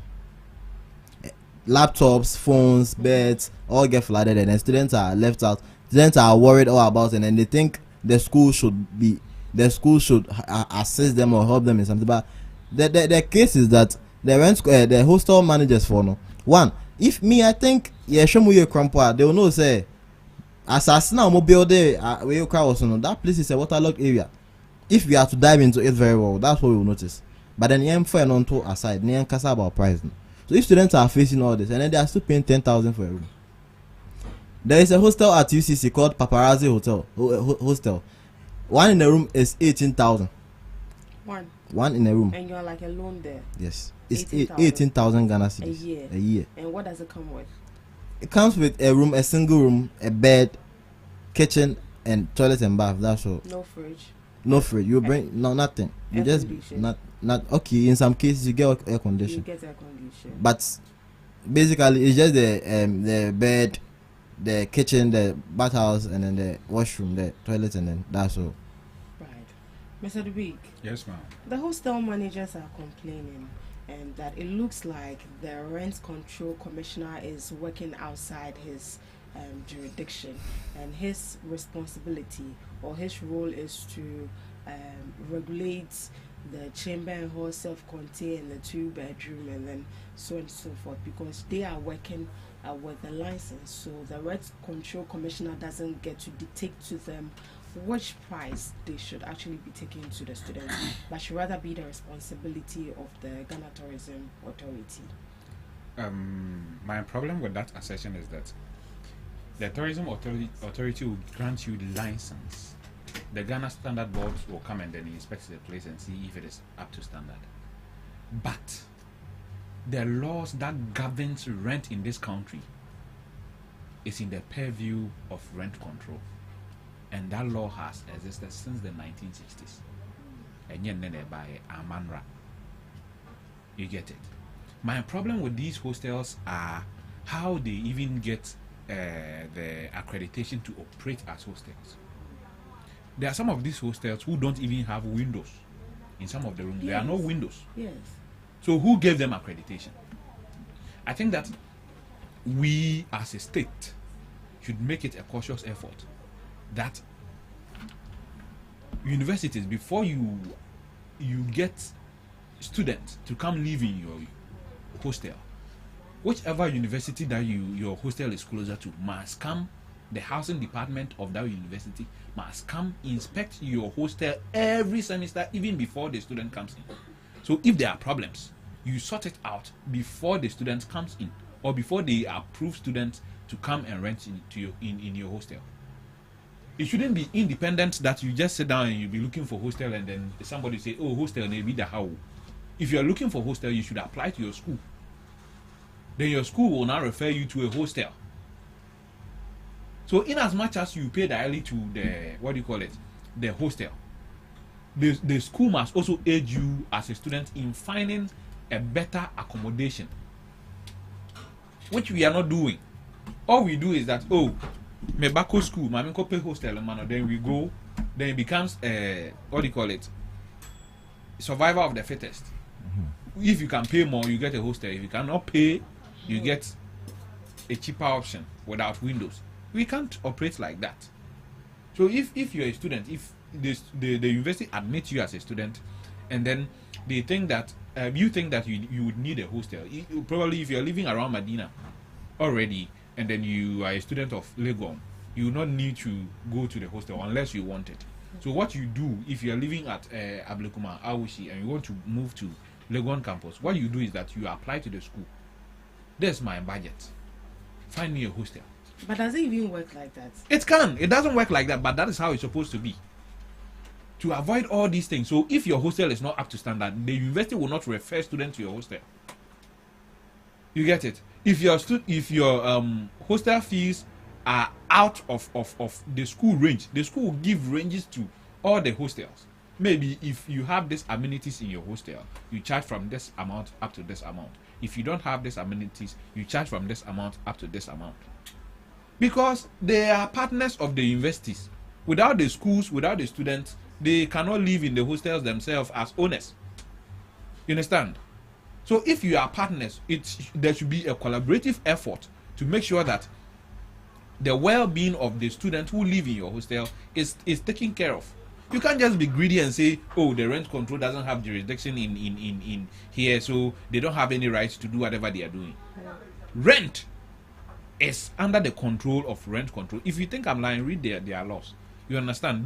They are to make sure that the price you are charging reflects the room you are giving out for rent. So they do assessment. Rent control, the law grants them the liberty to do assessment on whichever room you want to rent out. So if they are doing this assessment in the hostels, based on what are they telling us that they are not under them? Are they not giving their places for rent? Is it free? Is it free? It is not. Once people are renting out your place, and you can, it's not a hotel or a motel, you cannot say rent control doesn't have a right over your place. You understand?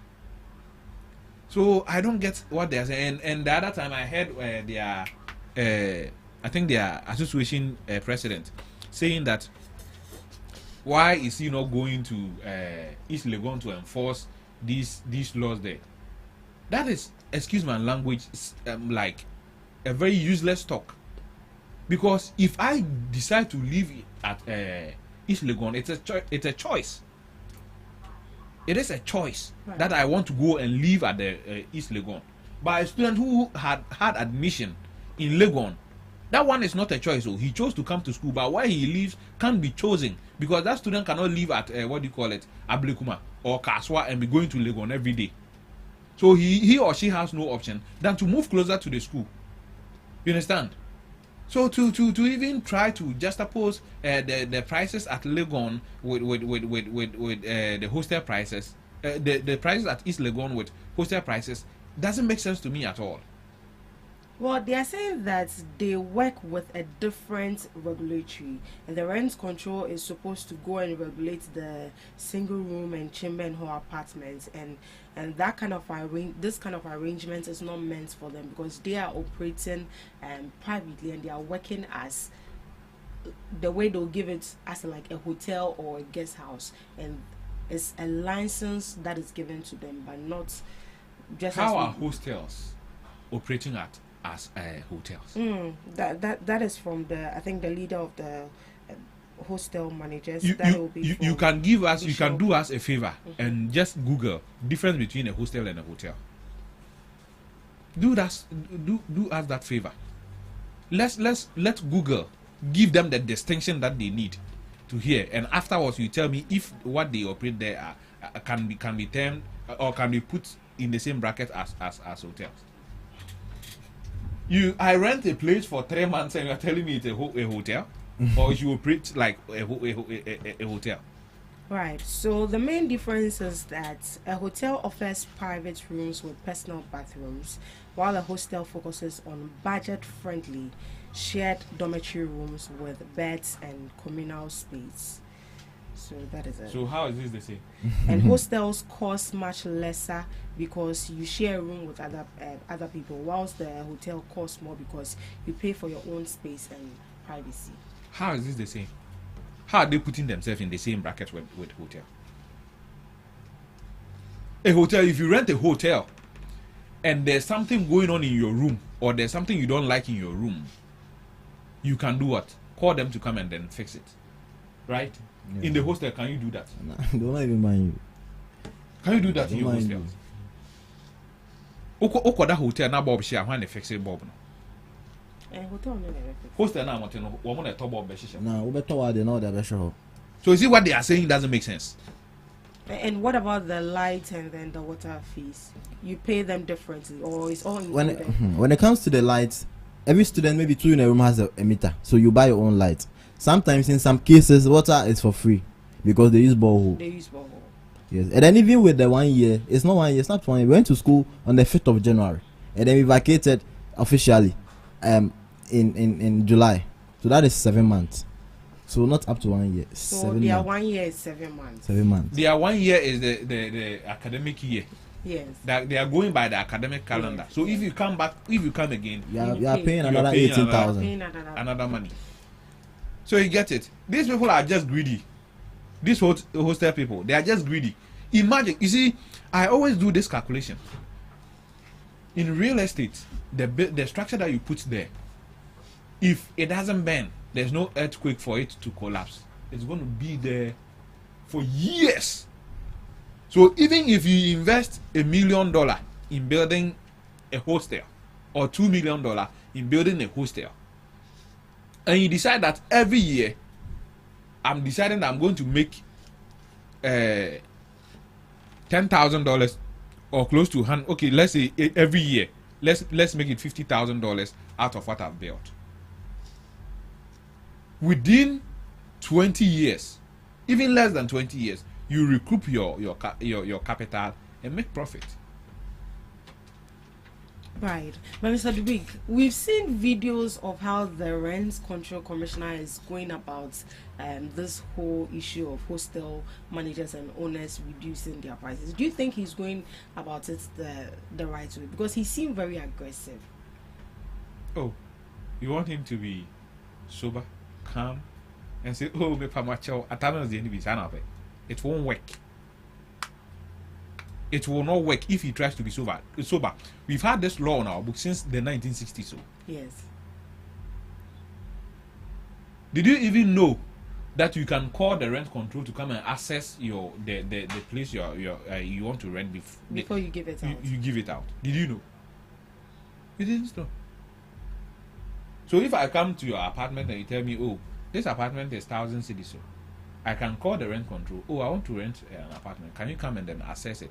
The landlord is saying this. When you come and assess it and I don't like, I can't pay, or they give me a valuation that is lower than the 10,000, the 1,000 cities that you want to charge a month. I'll tell you, rent control for our head. I'm saying in rule standard more. They will even mediate between you and the landlord. To settle the issues. Yeah. Right. So I think that he need the police back and also call the police for alcohol. And like he's not supposed to go there alone. No, I'm saying that he need the police. And then prosecute you. I mean they can prosecute you based on the rent control laws. They should take you to court, prosecute you. Could do and catch a judge and say, when you operate, and a hotel you pay. Until rent control for need to know. What can I judge and tell us as well more coffee? While more anti so no be fine or fine or fine so no be shut it down. Host and copy so be near me fata. The things that you're supposed to do, then you do it. Right, Michael. So you happen to be a student and you're affected directly by this. What would you say the governments can actually do to improve the situation? Yeah, look, by enforcing strict law enforcement. Yeah, because some of the hostel managers, when the rent control come to them, they will accept. Okay, better so. But when they leave, then they'll start threatening the students. I have a friend who said that to me. Say hostel manager and they say, or sounds so fair when controlling baby ma my police were betching. Because they think some of the students are not. I'm sorry to use the word are illiterate when it comes to knowing the law. So that's what they use. But then some are also educative enough to also know that the law says this. So me, I think the government should make sure that there is serious law enforcement in this. That can help, because one you better match the hostel because the government can decide to take the hostel from you, and you have nothing to do. You can send a government to court, and then the government can also prove to you and then show you evidence that this is what you've done, and then for you charging students excessively, that's why they've taken it. Then you were asked to reduce the price, and then you failed to do it. So I think that's enough. That the government can do that to also regulate the prices, and that's for the student aspect. That's what I know. Right. So that is Michael Owusu. He's also a student of UCC, and he has added his voice on what the government can actually do on this whole rent control issue and prices of hostel. He's pleading on the government to make sure that the laws are actually enforced. I think at this juncture we are going to be delving straight into our substantive issue and our main topic for discussion. Yeah, the issue of good board and its controversies. And we've heard from the minority, the claims of the minority, and now we've heard from the CEO of Good Board, Sami Gyamfi, the clarification and explanation he has given to this. But it looks like the minority are not actually convinced about this whole issue. And Sami Gyamfi says he's ready to face Parliament, or if possible, they should move a motion and arrange him for Public Accounts Committee, and he's ready to clarify more. For the whole issue surrounding Sami Gyamfi, Good Board, and as it stands now, we don't know if it is a personal attack or is rather the minority asking for accountability or transparency on the operation of Good Board. Mr. Dubig, we'll be delving more into this. Yeah, so let's get into it. We don't have a shoe. So if they call him at the Public Accounts Committee, what is he going to account on? Is he going to account on the audited report of the Gold Board books or account? Or he's going to do account for a Bank of Ghana? Which I want to understand the institution Sami Gyamfi will be representing. If it is the Gold Board, then their auditors report is out and there's no loss on their books. So what are they going to call him there for? And yesterday, I think on Good Evening Ghana, I watched excerpts of Afenyo Maken saying that they want a bipartisan probe. Into what? Bipartisan probe into what? You have the Finance Committee, you have the Budget Committee, you have all the committees available to you in Parliament. They just want to waste our resources. Set a new committee, you go there, sit there, we give them certain allowance and they go home. How many bipartisan committees have we had in that Parliament that didn't even yield any results? Let's you have the document, right? The IMF. Yes. Yeah. Can you do me a favor and just open the document for me, please? Okay, to which page? The one I have here has just 11 pages. Yeah, no, the one that you have, I just want you to read the heading. The heading. See, here, see. Yes. So the heading I have here says lessons from the Bank of Ghana's domestic gold purchase program. Lessons of what? Lessons from the Bank of Ghana's domestic gold purchase program. Did he say gold board purchase program? You see, the topic, the heading of every document explains it in summary. It explains the entire document in summary.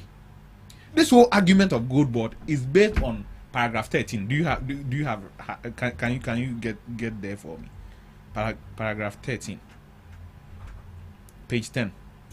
I think it should be page 10.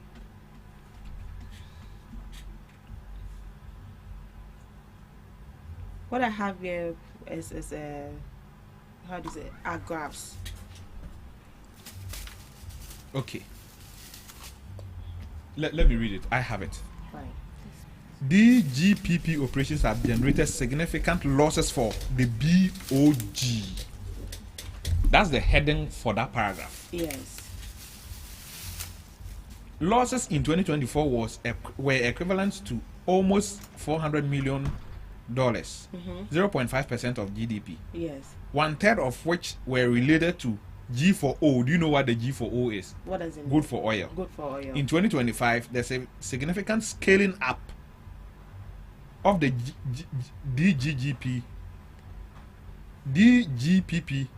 operations led to the losses of $1.7 billion, 1.5 of GDP, almost entirely related to the gold for R.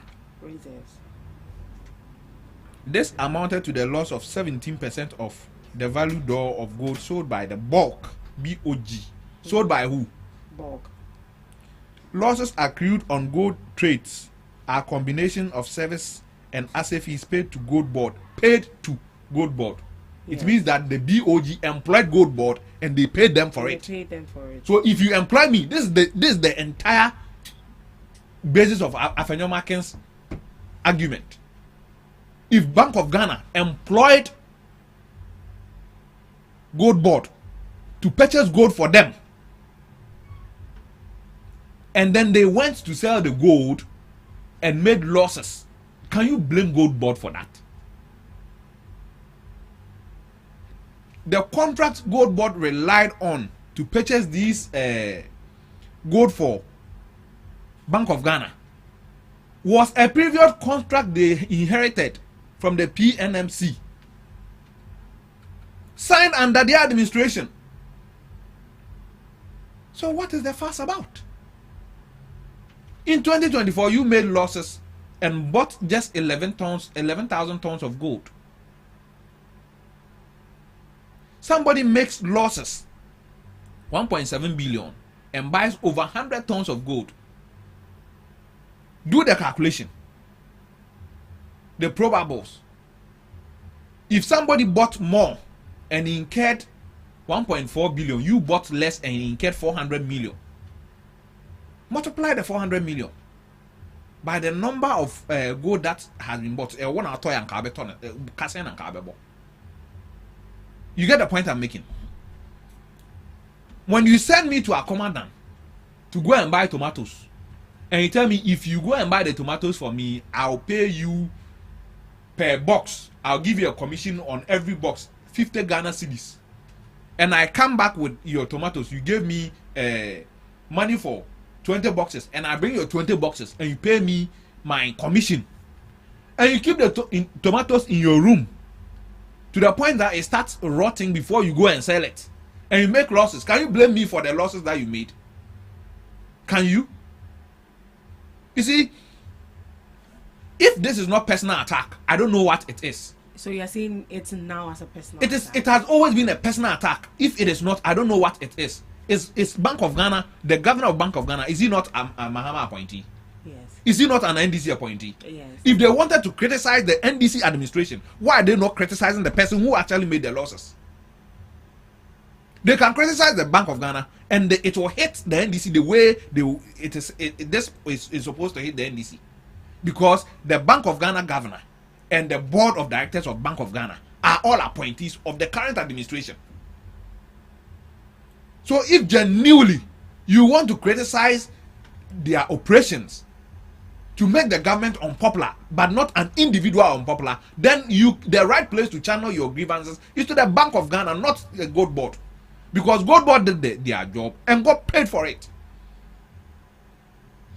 Well, their problem right now is that why is it that when it comes to the benefits, Gold Board actually gets the praises, but when it comes to the loss, Gold Board is distancing itself from the loss? Has Gold Board asked anybody to praise them?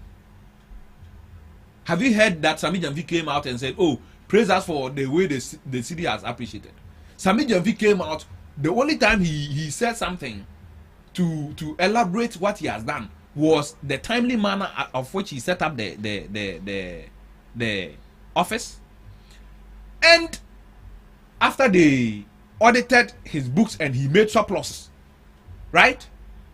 Has Sami Jamfi said anywhere that praise me for the stability of the city? Everybody knows the monetary policy is in the hands of Bank of Ghana. So if the city is stable, if the inflation is low, if fuel prices is not up to 23 cedis per liter, then the praise should be at the doorstep of who? Bank of Ghana.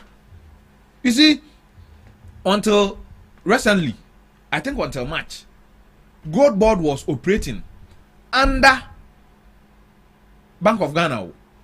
It is just recently that they are saying that now we will find our own money, buy our own good, sell it. Before this report, Gold Board was working for Bank of Ghana. Mm-hmm. You understand? Yes. So if today people have seen how important Gold Board is to the stability of our economy, then that is not Gold Board's problem. It is people who are attributing the success to them.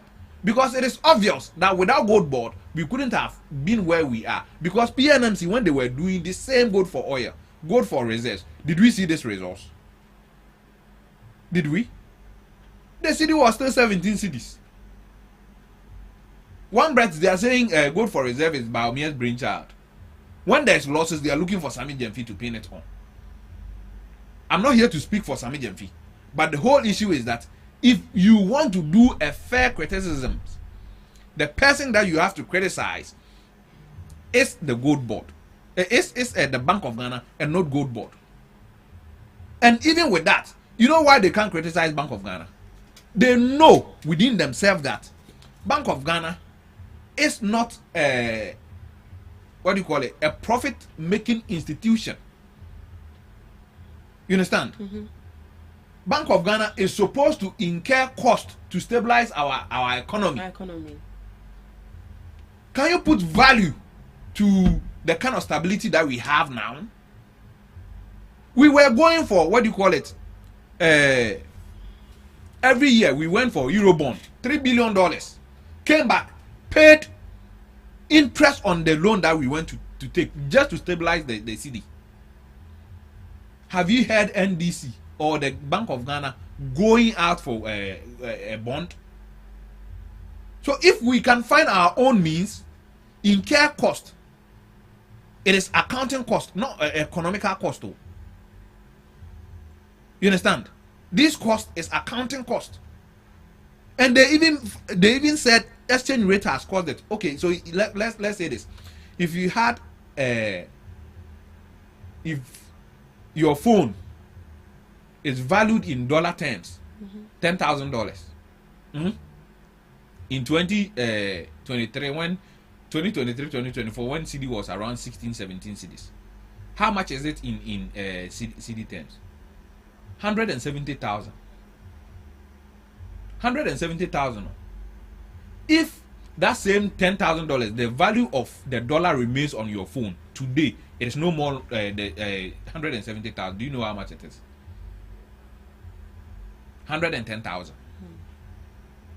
So based on that, you've incurred losses on the valuation of what you have when you convert the value of it into CD terms.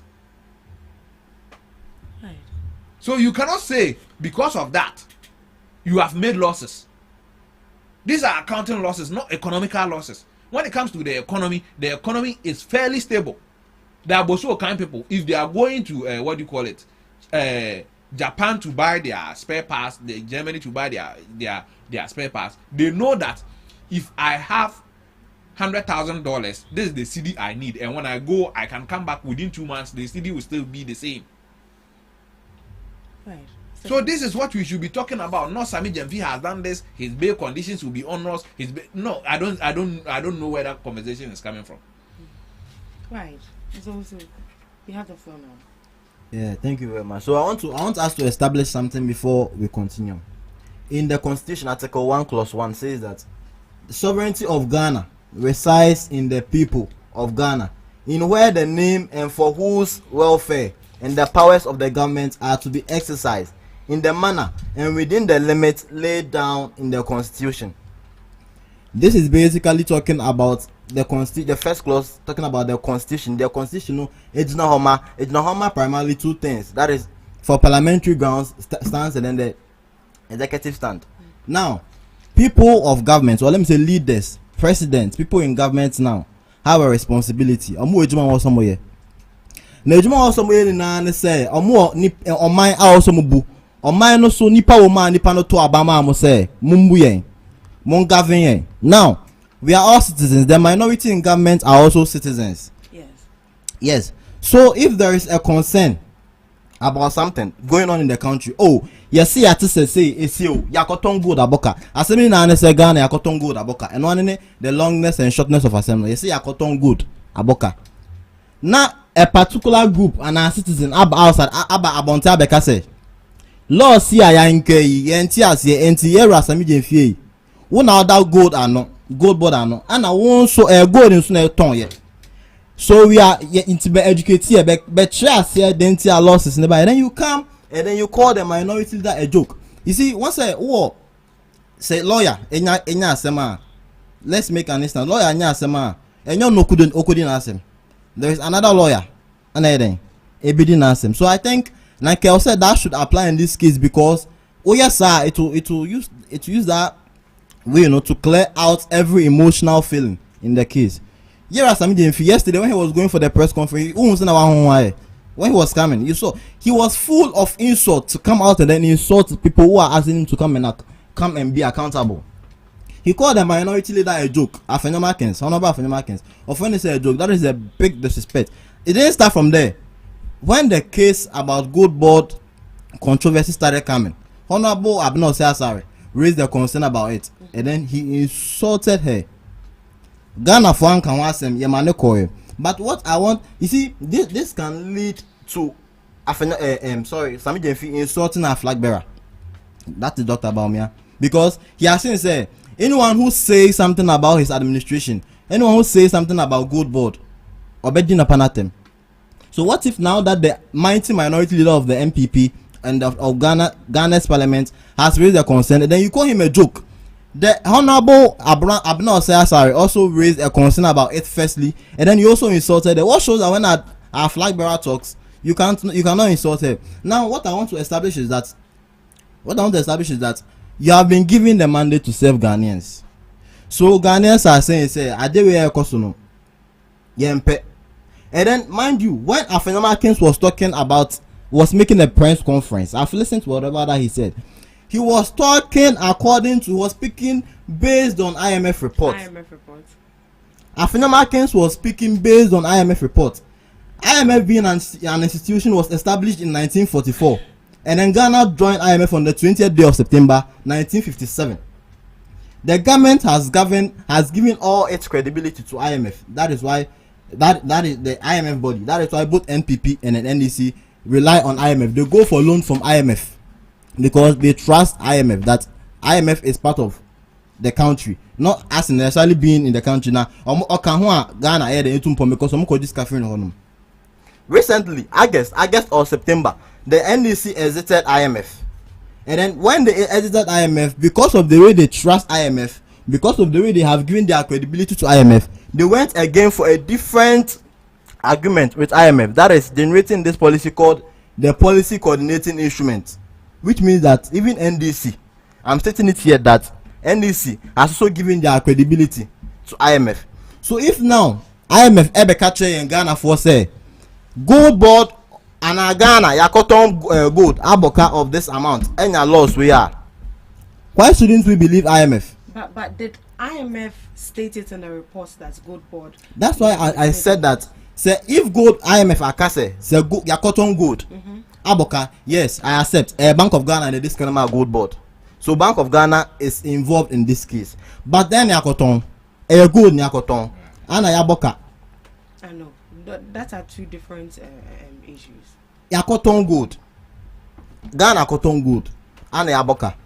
And IMF, the report that bring say and Akoso, Ghana Yakoton gold, and Yaboka this amount. Why shouldn't Ghanaians believe? And ordinary Ghanaians outside the castle. I say more okay there and say so. Gold Board, explain my fine. If Sami Jenfi thing say no, I say more there. In fact, Gold Board asudie, Gold Board na anke loss we na BOG, no more BOG. he should say all this with the greatest of all humility and respect. So now to Ghanaians. it's not about the fact that he's lame, but now the manner at which he presents. Yes, because as I said first, was all interested about transparency and accountability. Yes, because they want to know whatever that is happening over there. Since Gold Board, the name of Gold Board was also mentioned in the case. So okay, let me say one, fine. Some of claim say Gold Board making laws behind, but minority for being citizens of Ghana. How about change say okay, but explanation, but can't be trained. Then I will say, then Ghana, I am a fake say are making laws. Oh, good trade more. Now see against science, but can't be trained. Now, after Sami Jenfi was supposed to start all this thing with the greatest of all humility and then respect to them, because they are all citizens of Ghana, and then they are all being paid by Minomi Nesika. That is taxpayers. And the people in governments. That is president to ministers to CEOs to Yesika and the. But what about the minority misleading the people and then making claim? Well, what about did they think about the reputation of Good Board or how even the did, individual leaders? How did minority mislead the people? How? Now Good Board made a loss of 22. That was what the report. That's what the report says. Now IMF said that. But the report actually state that Good Board actually made that loss, or the Bank of Ghana. Now, one a ton gold no. Now the Bank of Ghana bought gold from the small gold miners in Ghana here, and so Gold Board was the institution organization that sold the gold out. It's Makoton gold na say kaba. Why na yen first born fine. Also enya na this born bebo na Bank of Ghana. Should only Bank of Ghana be involved in this? Intimu you blame ni na the Bank of Ghana. So is that what Sami Jenfi is trying to tell us? And then in the report IMF stated 3 points. 3 point that shows say and that incurred about those losses. One, also discounts were given to gold sold to exporters, that is foreigners outside. So you have to say Mato gold or Ghana has say 2 cities. Now me that Gold Board on to Gold Board ma brochure for and I say outsiders for with a discount of 1 city. It is 1 city now can one level boss can 2. I say exchange rate, that was the one of the biggest factor causing those losses. Second, I say they paid service and asset fees to Gold Board. They paid service and asset fees to Gold Board. Yeah, I mentioned Gold Board, so it means say a dread year course soon in Gold Board then. So if Sami Jenfi say and pam so make it loss be our Gold Board no more dia and the brabon thing number can't check what but to see all the emotions never can asem no. So we have not went man diving into asem. Now he's saying that MPP Abresono Yeboka 400 million gold that is the GDP no. Yeah. Yes. Membi so asem edua anansi atena se ewuno atekuma betena se atonko. I don't understand that. Baby, let me make it no. Baby ame. Baby ame makwa tena se. Baby ame makọ ewuno. Na we hu se me mafa kwan we so ewuno. Wo be fa sa kwan so. Wo be na ante sa kwan so. No. And yes, if NDC is saying say MPP Abreso no, ye boka 400 million in the sales of gold, fine. And then to moto about MPP, my baby, so it means you should know better. If MPP aboka $400 million, was it Ghana cedis or dollars? Dollars. Yes. $400 million of gold trading now. Fine. And I'm to see MPP. Mobe can Ghana for Obiate say MPP aboka $400 million. Gold trading. Fine. Yet to about MPP. It means say mono. You should know better. So we don't expect say that particular program that is the go for domestic exchange program exchange. And also boka over 1.2 billion Ghana cedi dollars for because and also sorry was it 22 billion, right? Yeah, 22 billion 22 billion cedis billion and then 1.7 billion dollars. Yes, that is it. So we don't also expect you to incur that amount of loss because you know better. Ya first akwan so and anko yama so I didn't know won so abe criticize yen abra na ye wa abemu no also ko first akwan so aboka. Now Sami Jenfi said Abraham Babemo said Gold Board will be the game changer in their tenure, and then they are going to make certain changes in Gold Board. Said on better, you know. And then after making those changes, losses are NPP encourage or go that policy no that program no. After making those changes, there is not going to be even a single loss in gold board after making that policy. Now, so we thought gold board there, we are not going to incur loss. Now, if you didn't know, loss is BEPA or this particular program MPP established here, more cancer MPP book for $400 million. Mama best program anymore. See, I'm going to program anymore. Now, most of book over 22 billion Ghana cedis. Now, questions I'm basing me beside MPP. Sorry, questions I'm basing me beside buying and as a gold board. They say. Sa sikano adintina na esusa why were those losses so huge and large? Second question, who ultimately bears the cost? Me no me no so nim za me no me because see aban kan abeto Sami Denfi entin salary enfentua President Mahama entin salary enfentua saka no Malik Basentale Youth Employment Agency boss entin salary enfentua me no me no taxpayers and ebet ye betua saka no. It's because a banker and at same way about then I buy no oil phone then I buy na San Stadium. What has the government changed about this institution? Then I buy a car phone say loss is when MPP before a bet now, so I want me make a loss for $400 million. Now my buying so I make me say bit my better no. Yes, I bet now we are making this huge amount of loss. Then I buy no so a phone then I buy and then maybe same last question, can the public independently verify these transactions? It's a layman, market women with your students at university. Can we independently verify these transactions? Because definitely, yes, can we verify, say, there be also losses are NDC government, and as I say, Gold Board in collaboration with Bank of Ghana are making also and students, and as a layman, a bit more verify independently, and that is the question, because at the end of the day, me no mienu sika and a coach aka no. Me no mienu esika and a coach aka no. Now, Obi can say Afenoma Kings is a lawyer, and then he raised concerns about. He's saying as a lawyer, he shouldn't be talking about bail conditions. Now, maybe say me say now me so you're Sami Jenfi on your lawyer. You're Sami Jenfi on your lawyer. Sami Jenfi a lawyer. Let me ask you a question. Who is a criminal? Who is a criminal? When are your friends who are a criminal? Yes, someone who has been called guilty by the law, saying we are committing crime, right?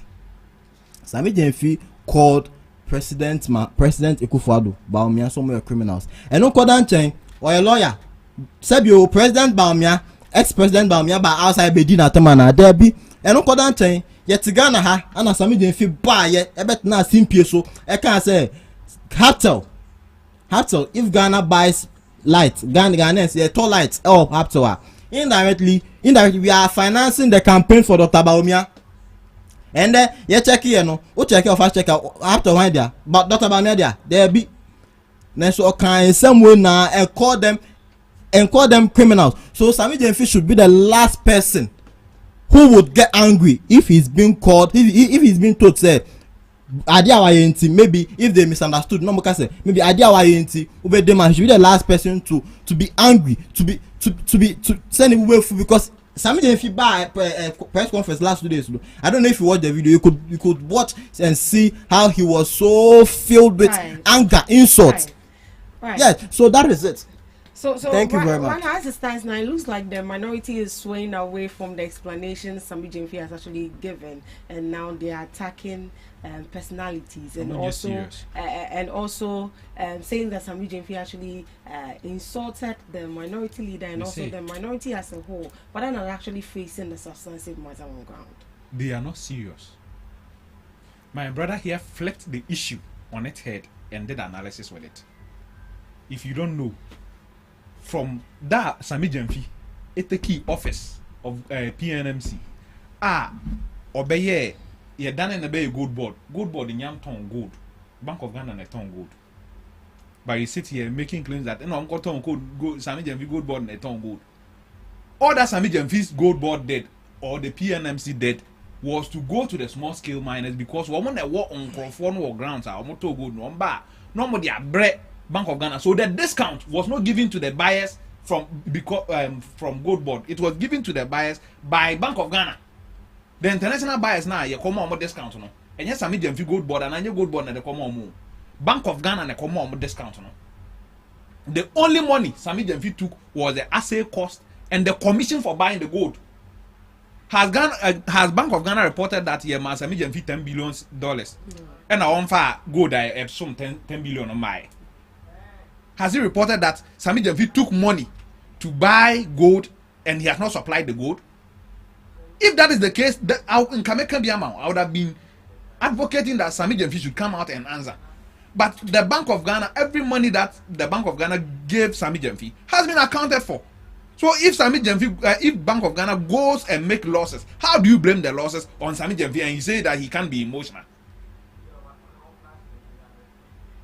If you want to attack the administration, if you want to criticize the administration, why not criticize the Bank of Ghana who made the losses? What has the losses got to do with Sami Jemfi? I'll give you the report if you don't have it. Point to me a page, a paragraph, a sentence that said that the Gold Board made losses. Point to me just one single paragraph, one single sentence. You can even infer. That's okay. Point to me one single paragraph that says that the Gold Board made losses of 1.7 billion. Read the heading of the document. What does it say? And I was say they are making losses and they made losses. That's why they voted for them. It's an to fear to the CPP and go be and found. If the MPP sat in the house after losing the elections like CPP, nobody would have cared about whatever you choose to do. But you people are seeking to govern again. So you can't tell us that what you did in the past we should ignore them. And number here account 22 billion debt. What here now 22 billion. The same Bank of Ghana under your administration made 55 billion losses as a result of printing money and financing government into DDEP by almost say 55 billion cedis every year under your administration, and now got 22 billion as them. Huh? What kind of conversation are we having this morning? What kind of conversation are we even having? Not just this morning. What is the basis for this conversation? You see. Say, obe chema koko, right? Oh yeah, fisherman, who do draw a hook, and let me say it in English so you know what I mean. You do hook, and a koyi namo pum na be chema koko say oh, and then mini beto into the mamia wa koko na min kuno na men fa ni intense style no enye bait na men fa koyi fish namra na me kwa menya fish pa. Now the fish ni be bar. Am I supposed to have crumbs with you? What the fish no be brave, but I change the value of akoko na ukun no.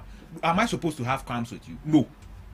The 22 billion that the Bank of Ghana has incurred is like akoko. Omi a fisherman, and on my bechi akoko say ye kuno near the intestines na a bait. Ako yi fish aba. And the fish is the inflation now above from now. The fish is the exchange rate. The fish is the cost of living. Until now we are experiencing what do you call it?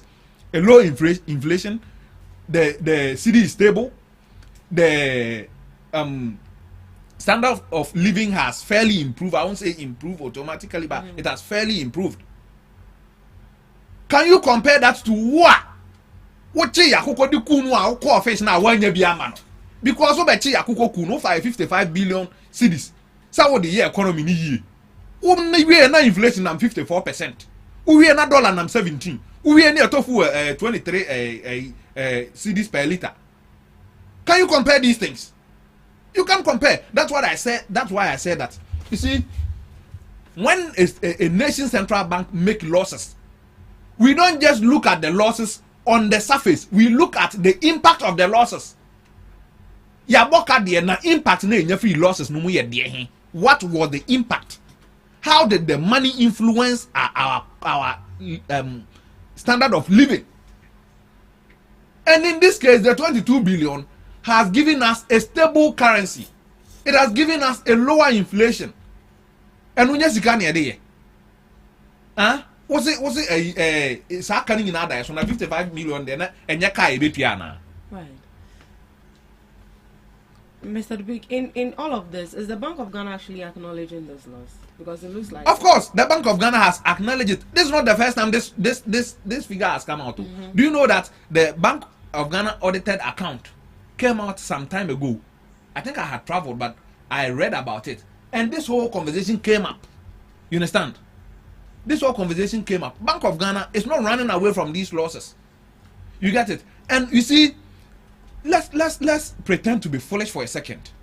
Let's all pretend that you're Jimmy Nyansa, na minority in the Betray Nyansa.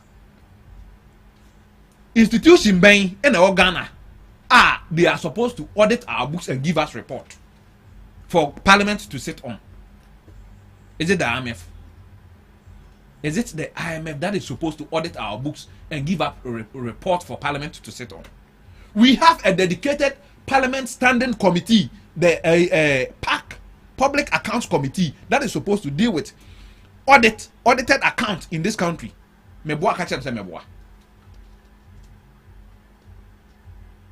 So if Ghana has a problem, we will go through the audited account, the auditor's report, and probe it at the Public Accounts Committee. Right, but even with that, as it stands now, the minority is equally rejecting the reports from the Auditor General as well.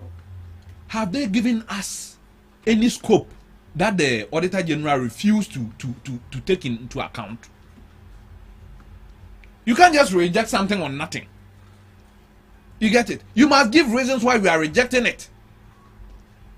Have they probed gold board books and then come out with things that the Auditor General didn't factor? If they brought something like that, then we can have a conversation. You get it? But there's nothing. You just come fishing expedition. Now, Kasa say, oh, me can't ebiana ayeyi. Enye we are not the MPP for. That's one thing that the minority is refusing to accept. Enye the MPP for. Some of us are independent, some of us are NDC, some of us are NPP, some of us are CPP. But the thing is that if you want to communicate and win independent people's heart, you don't communicate hot air. You come with facts. Oh, Ebia Auditor General account no. You should be wrapping up. Ebia gold board account no. Womu we fi sa book we. Okofa book we be ka ho a. Ebema gold board aboka. Ye hu bi sa. So what would be the basis for the minority to say we are rejecting the Auditor General report? Who knows the PNMC boss when we were making the 4 million losses? Do we know him? Did somebody say the bail conditions also? When Afenyo Markin was the board chairman for Ghana Water Company and ECG, cannot board on the Achinatum. Has somebody taken him to court for us to grant him bail? What is this? What are we doing? Because nothing about this whole conversation makes sense to me. It doesn't. You said I should land. I have landed. Yo, Mr. Owusu. But do you accept? Does the minority actually accept the surplus coming from Good Board, or you think that there was a cost that was not included in their books? Fine. The Good Board is saying that they made a surplus of about 5.4 billion Ghana cedis, right? Million Ghana cedis. Yes. Sorry, billion Ghana cedis. Now, me, I'm not against if the Gold Board makes surplus. I'm not against, because together no ni nature Ghanaians then Ghana ho, and then we all benefit from it. But yeah, show before Gold Board ever be operating no, abaye na money sikana. Abaye no ama Gold Board money to run it and secondly, I'm not saying say in the audit report of Gold Board no, there is a loss of $1.7 billion or more. What I'm saying is that Gold Board was involved in those transactions. Gold Board involved a car because asset fees were paid to them. And so Gold Board more involved that. I didn't know Sikabedi Munsim. And then my brother here, my senior brother here is talking about the surpluses that were made by Gold Board no. it was it has stabilized Ghana. Yeah.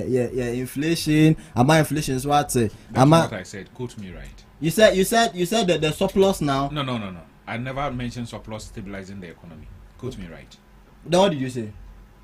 I said that the activities of Bank of Ghana, the G for what do you call it? G for people. G for R has stabilized the economy. That is what I said. And then he spoke about the inflation being stable. That's where I want to elaborate on right now. You see, me this thing. You're moving from good board. No, but I'm just addressing what he said. Right. Sign on emissary because now they are saying say inflation has reduced in Ghana, and of course it's true. But people so inflation now. It's a question I'm asking Ghanaians. Listen to me.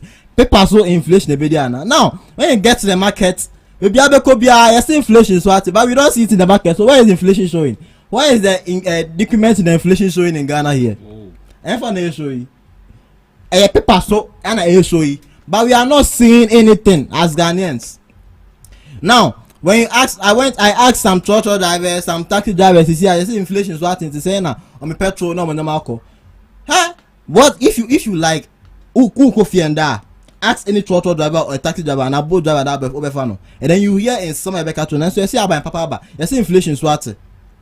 You see inflation swat you. You see unemployment swat. So you KFC promotions. So Ghana youth equity. Yes. Right. Let's move from that aspect though. Name bra.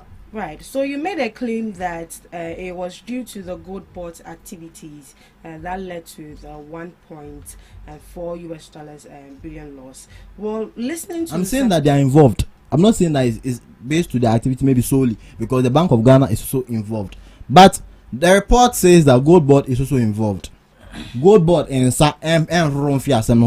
gold board no.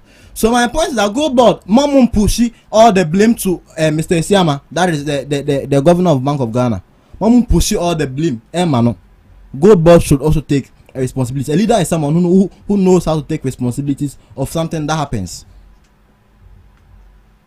But right here, I'm having that the allegations are being rejected and gold board itself operated independently, recording an operational surplus and avoiding losses on its own institutional accounts, and that maintains that selling the gold and managing international takeoff agreements belong to the Bank of Ghana and not gold board. That is what I said. I've said this thing. I told you that gold board didn't sell gold. Yes. Bank of Ghana and the cotton gold. Bank of Ghana and the cotton gold. Yes. Is that the point that you are raising? That's how it has always been. See, a Bank of Ghana and a ton gold. Emma Bontin, so for all. Is that what we are saying? See, a Bank of Ghana and a ton gold. What's the duty of Bank of Ghana? Our Bank of Ghana mu duties mono. We must say a Bank of Ghana mu ton gold ana. Ghana how a ton gold Ghana say. Why was gold board established? Yati gold board say gold a dread yehun biya because of Ghana say no. A gold board and then deal with. So I don't understand why my senior brother here is saying say a Bank of Ghana and a dealing trading of gold. Right. So the domestic purchase program, who is it under? Uri Bushan say gold reserves now Ghana or no? Find it. Gold reserves are gold reserves are Ghana or no? Good board there. Yo, but let me make my point. No, just answer. No, you are trying to say that Asana Mikan didn't. So let's establish. I'm not saying a gold board here. The gold reserves is for Bank of Ghana. And a Bank of Ghana small gold board say, "Koto gold bremen." I mean, found improving, increasing my reserves. And yes, sir. And a reserves no, or ton reserves no be. Gold na Bank gold board koto the break Bank of Ghana. And more ton mubi. Meaning yes one say Bank of Ghana and ton gold. But gold reserves na Ghana there. It is under Bank of Ghana. Or the man why son koto. Or the man why son koto. You are not getting the Sikano point. Or the man why son koto. And your gold board na this can man son koto gold. Bro, you are not getting the point. Hold on. Then make yourself clear for me. No, let me. I'm not making myself clear. I'm making the facts clear. The facts of the issue is that gold board doesn't own the reserves. They bought the gold. They bought the gold from the small scale miners because they have the agents. So in this case, if you do commercial law, you understand agency and principal. In this case, Bank of Ghana was the principal, Gold Board became the agency. So the principal sent the agency to go and buy the gold and bring it to him, the principal. Whatever the principal did with the gold is not the prerogative or can't be blamed on the agency. Right, which is good word. If Sanka, your friend saying, agency no kotoy no, and okase to 10 tons of gold bread, sikani say, and or buy na gold no to any 10 tons, now so I get 10 tons with sika, and I them say, gold no cry, sikano a gold board G. One fa who gold ama, and no horse born a bit me the gold board, but who what you go that we are quite there, won't you mean fast as born in your day, and go gold board the money ye, and I make sure say, based on this assertion, Bank of Ghana, Ghana Dumaku. Bank of Ghana, John Mahama appointed board that Bank of Ghana, a friend saying, governor no down on. And this our person oba buying the chimpa, still I'll bet me a Bank of Ghana, Kana our bono. What you say? But we free Bank of Ghana, so the to gold board. So now we gold board, then to say, Sami Jemfina, gold board no. That is where the personal attacks comes in. And me Krana Sami minority leader can't answer one. Sami Jemfi was charitable. Me can't be a Kazam Kodimit in a court. Can someone make comfort honor? Me not out. And someone can make comfort in your honor. Kazam can be in a court. You get it? So if you can still criticize the losses, I'm not saying you cannot criticize the losses. If you are telling me, say, losses not Dawson. Yeah, if you're quiet, but fast way, yeah, so better because you started gold for reserve, you started 2022, your bokas are in there.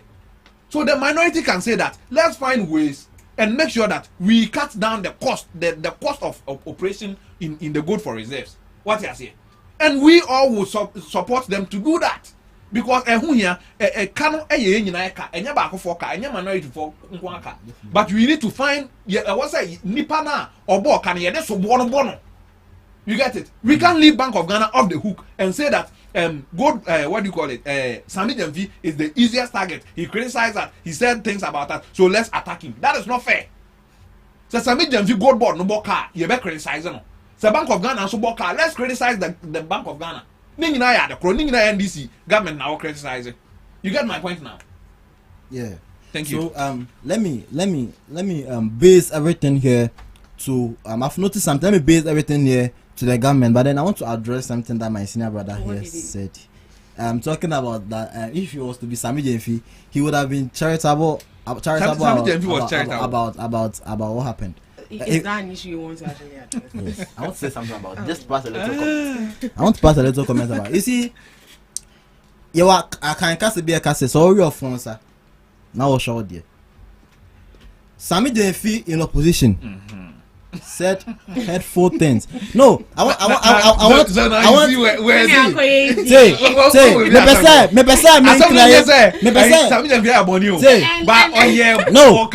addressing what he's saying. The minority themselves. I'm addressing what he's saying because Sami Jemfi in opposition said hurtful words. Charlie, as someone say a catch rawa. So at this juncture. But let me land. Let me land. New scrutiny. Let me land. Personal attack on Sami Jemfi. Let me land. No. I'm addressing whatever that he said here. So Sami Jemfi, someone kind in now. I want to say, Dr. Baumia, and Nana Akufo-Addo, almost moja, Vince no moja nemo. So if you say something about them and they decide to keep mute because of the Kemami Kebi, what can you do? You should send me a crown for waka. You couldn't prove man to fine. But oh dear, send the papa for be to say. Waboka tietwi na meka ni o se nipa fufo bi susu se waboka na nipa na abe cho say be yi anana be accountable of it. Can make account of it. You are telling me that you are insulting the person. Then my brother is saying that ono kwanka obey the chance. Now the main point I make me say now let's put the blame on government because Gold Board and then Bank of Ghana same about FRM. They are all institutions under Ghana, right? Yes, but the question I want to ask is that whatever transactions, whatever a trade, everything that is going on between Gold Board, Bank of Ghana, and these two institutions as individuals, are they being one efficient? Two, is there being transparency in whatever that they are doing? And then three, can the losses coming out from these institutions be settled by Ghanaian taxpayers? That is the question I'm asking the government as a whole, not posing to one institution as maybe, let's say, Gold Board or Bank of Ghana. Losses are a free program. Is it, can the Ghanaian taxpayers bear the cost? 2, is there transparency enough? Transparency woman for it to be like say I do there is transparency be woman and then 3, are they being efficient enough? That is a question I'm asking the Ghanaian government. Right. Thank you very much. Lastly, Mr. Dubé, so with the IMF reports, what are we supposed to do with it?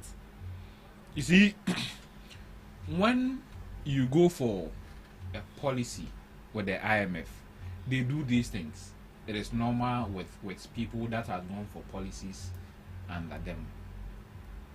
So what we can do with the IMF report is that we have to sit down as a country and find ways that we can reduce. We can do this program. It is a very good program.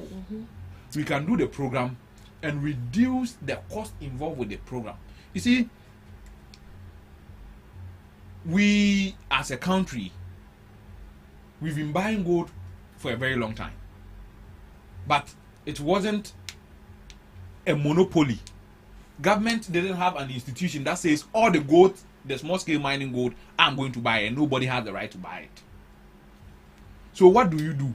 The smugglers would pay the international market price for the miner to the miner and collect the gold. So if you also go and say that, oh, me cotton international and at a lower price, are you sure it's on beton gold now? They'll sell it to smugglers. So what we have to do is find ways, stop smuggling, and make sure that we buy the gold at a fee that when we go and sell, we can make profit or surplus. You understand? Yeah. But if we are not doing that, if we are not having conversation around this, and we are saying Sami Jamfi has done this, Sami Jamfi could have done this, Sami Jamfi should have done this, he didn't do this, he did that, and you can shoot to kill him, that is fine. But you see, one thing I am MP before I know we will finish. Elections are started 2020. Elections started in this country long ago. In 1992 we had elections. In 1996 we had elections. In 2000 we had elections. In 2008 we had elections. 2012 we had elections. Go and play the tape of what your some communicators of your party were saying. Then before you say do you know what do you call it? This man, the just MP that died. Yeah. Something Kuma. He sat on Fox FM and called John Kuma and called what do you call it? Professor Atamios. That he's not handsome, he looks like a chimpanzee. It is a former President Akufo-Addo who said Atamios is Simpapeni. Ask any Ashanti man what Simpapeni means. A useless leader. He said Atamios was Professor Doolittle. The Baumia that you are fighting for today said the Mahama was incompetent one. Imagine calling a president incompetent. His wife said Mahama was useless. Meboa. Baumia can say Mahama was useless. For phone Google. So today, if you are angry because Sami Jamfi said things against your leaders, if you want to condemn political insult, condemn it on both fronts, because this phone what you say? And is a nerd rules near the Iowa. What's it? They won't TV that. Now you've been a 9 year. Huh? And this opa, more penny year, Munya Tim, the Muja Tim, the Ram, the Asamaba. Right. So right now that the minority has rejected the explanation Sami JP has given, what else are you expecting? Yeah. So from the press conference that the minority leader gave, Honorable Afande Markins, he also released the press statements as well. Yeah. He said that before, you see now Parliament are on leave. Before Parliament went on that leave, they called for Sami Jamfi to come and make accounts before even Sami Jamfi brought out this press conference. Yeah. But then the majority in Parliament, according to Sami Jamfi, refused to bring Sami Jamfi. So now they are saying that when Parliament resumes, they are going to move another motion move another motion. So let's just wait for whatever that comes out. I cannot decide for them. So let's just wait out. I'm just hoping that there will be accountability. Na ye hu be asa loss no. Aba. Seba, na say Bank of Ghana. Praise the Lord. There will be nipa bi be ho a. Say so bo be bona, e be bono. Asam ko pass me dem fiache wo. Say no. Say who can say ko pass me dem fiache a. I reject because Sami dem fi dey no the one demonstration say I don't come na na man. Right. So I think what the minority has to do is they should be able to appreciate what they are saying. They should be able to state where in the IMF report where they said that Good Board actually made that loss. Good Board was included. And how that actually is correlated to Good Board. So yeah, that is how so that will be when Parliament resumes. Right. So let's read some comments on YouTube, and this is from Rebecca Dubik. She says the NPP. Yeah, she says the NPP guy can lie, Papa. And this is from Kojo. Great analysis by the man in red, and I assume it's Mr. Dubik. And from him again, give the NPP man woto. And from Mesh Dubik again, she says he don't understand the content well, which is the NPP guy doesn't understand the content well. So these are some comments on YouTube. Keep sending in your comments. We'll do what to read them. Back to you, Mr. Dubik. As a Wunya fan, so. I'm sure the woman who commented was maybe his wife or something. I'll tell who she is. She wants to know. If my people were also commenting on these things, then we would have also received some praises on my side. Then they should have told us. Tell them to comment. We want viewers, so tell them to comment. All right, then let's proceed to our next topic briefly. So, one to me's case has actually been adjourned to October 15th. Let me start with Michael. What is your reading into this? Yes, you want to mean them kaka. So, they said they're on vacation. No, so October 15th. No, that's not the reason why they agenda. No, but automatically that is what the judge is saying. The judge says she's sick. That's what they are saying. That's what the judge. That's what the clerk is saying. But they said you people say you're on vacation. The clerk is saying. Anyway, let me hear from you. So now, this case I'm not going to stress a lot on it because this is a conviction case. And then mean to me provisor Chemaun to me is guilty or not. But the court has proved. Yeah, that's what I'm talking. Right. The court has said that Chemaun to me is guilty and then has been convicted for 20 years. He's a convict. Let me finish. Okay. Has been convicted for 20 years. That is sad for the MPP party as a whole. That's seen our Ashanti Regional Chairman convicted for 20 years for a crime that I cannot even think if it's even true because Chairman to me was accused of engaging in galamsey. But the actual reporter and as a child said about Chairman to me was not convicted for engaging in galamsey, but convicted for giving permission to that's what a third party. I said that because that's what some people think in Ghana here, so no, they can please, correct that's it. Not a fact. So they can correct it. No, what I'm saying. That's what I said, but no. But what you're saying is untrue. So tell them the truth. I said, listen to what I'm saying. I said Chemaun to me people know that Chemaun to me has been convicted because of involvement in galamsey. So what is the fact? But the charges that came out from the court, we saw that Chemaun to me was not charged or was not convicted for engaging in galamsey.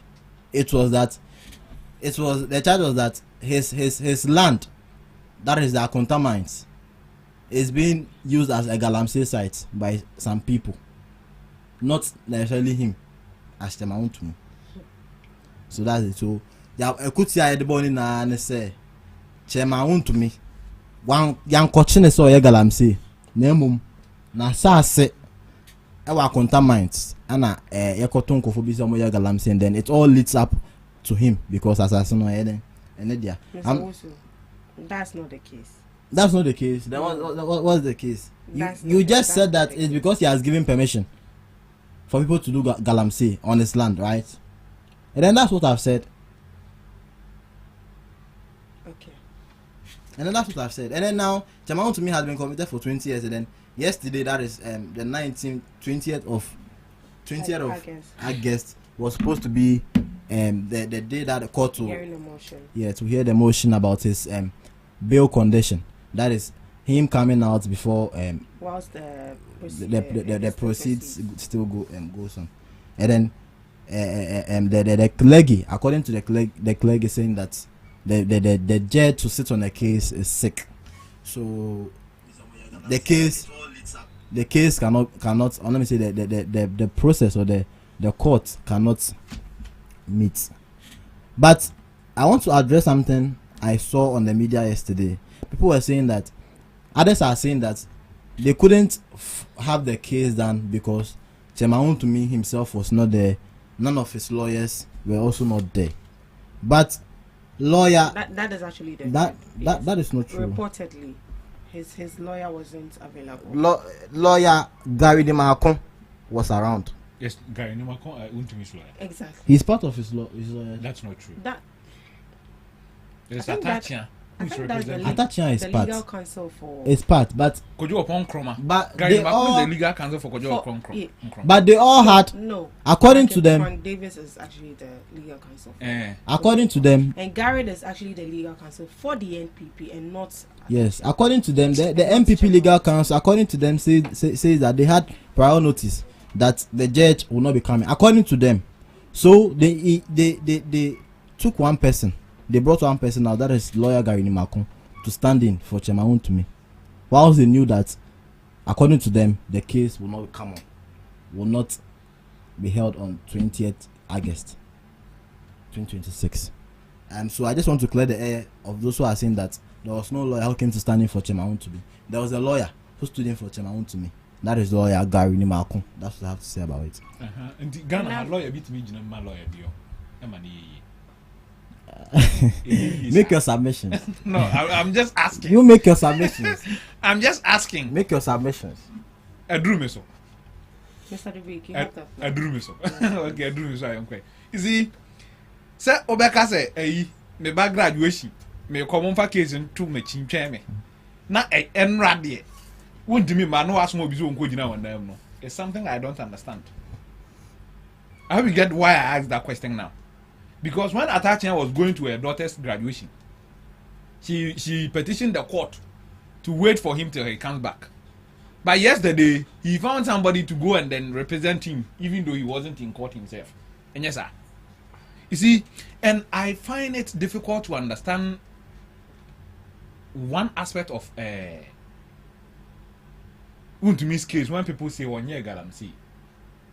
When you say Newmont, licensed company 8 million galamsey money. What is galamsey? We have come to understand that galamsey is a term for illegal mining. Yes. So it can be that Newmont has the right of a concession at a concession to do underground mining. Right? If they do surface mining, what is that? Is it not illegal mining? Is it not galamsey? Yes, it's galamsey. What was Untumi's license for? To mine himself. When he gave Ogum the authority to go mine without seeking approval, what was it? Wasn't it illegal mining? Wasn't it illegal mining? So can you say it is galamsey? Yes, you can. Untumi might have not been the one there with the excavator mining, but his actions aided illegality, and hence he's part of the illegality. And don't think that Chama Untumi will jail. Chama Untumi need jail because what do you call it? Your friend saying authorization keke. And yeah, no one I do Untumi call jail or my Nipan authorization and Nipan Ankoya Jumana Untumi Nadi jail. What I say? Right. But Nipan Anko engaging in illegality in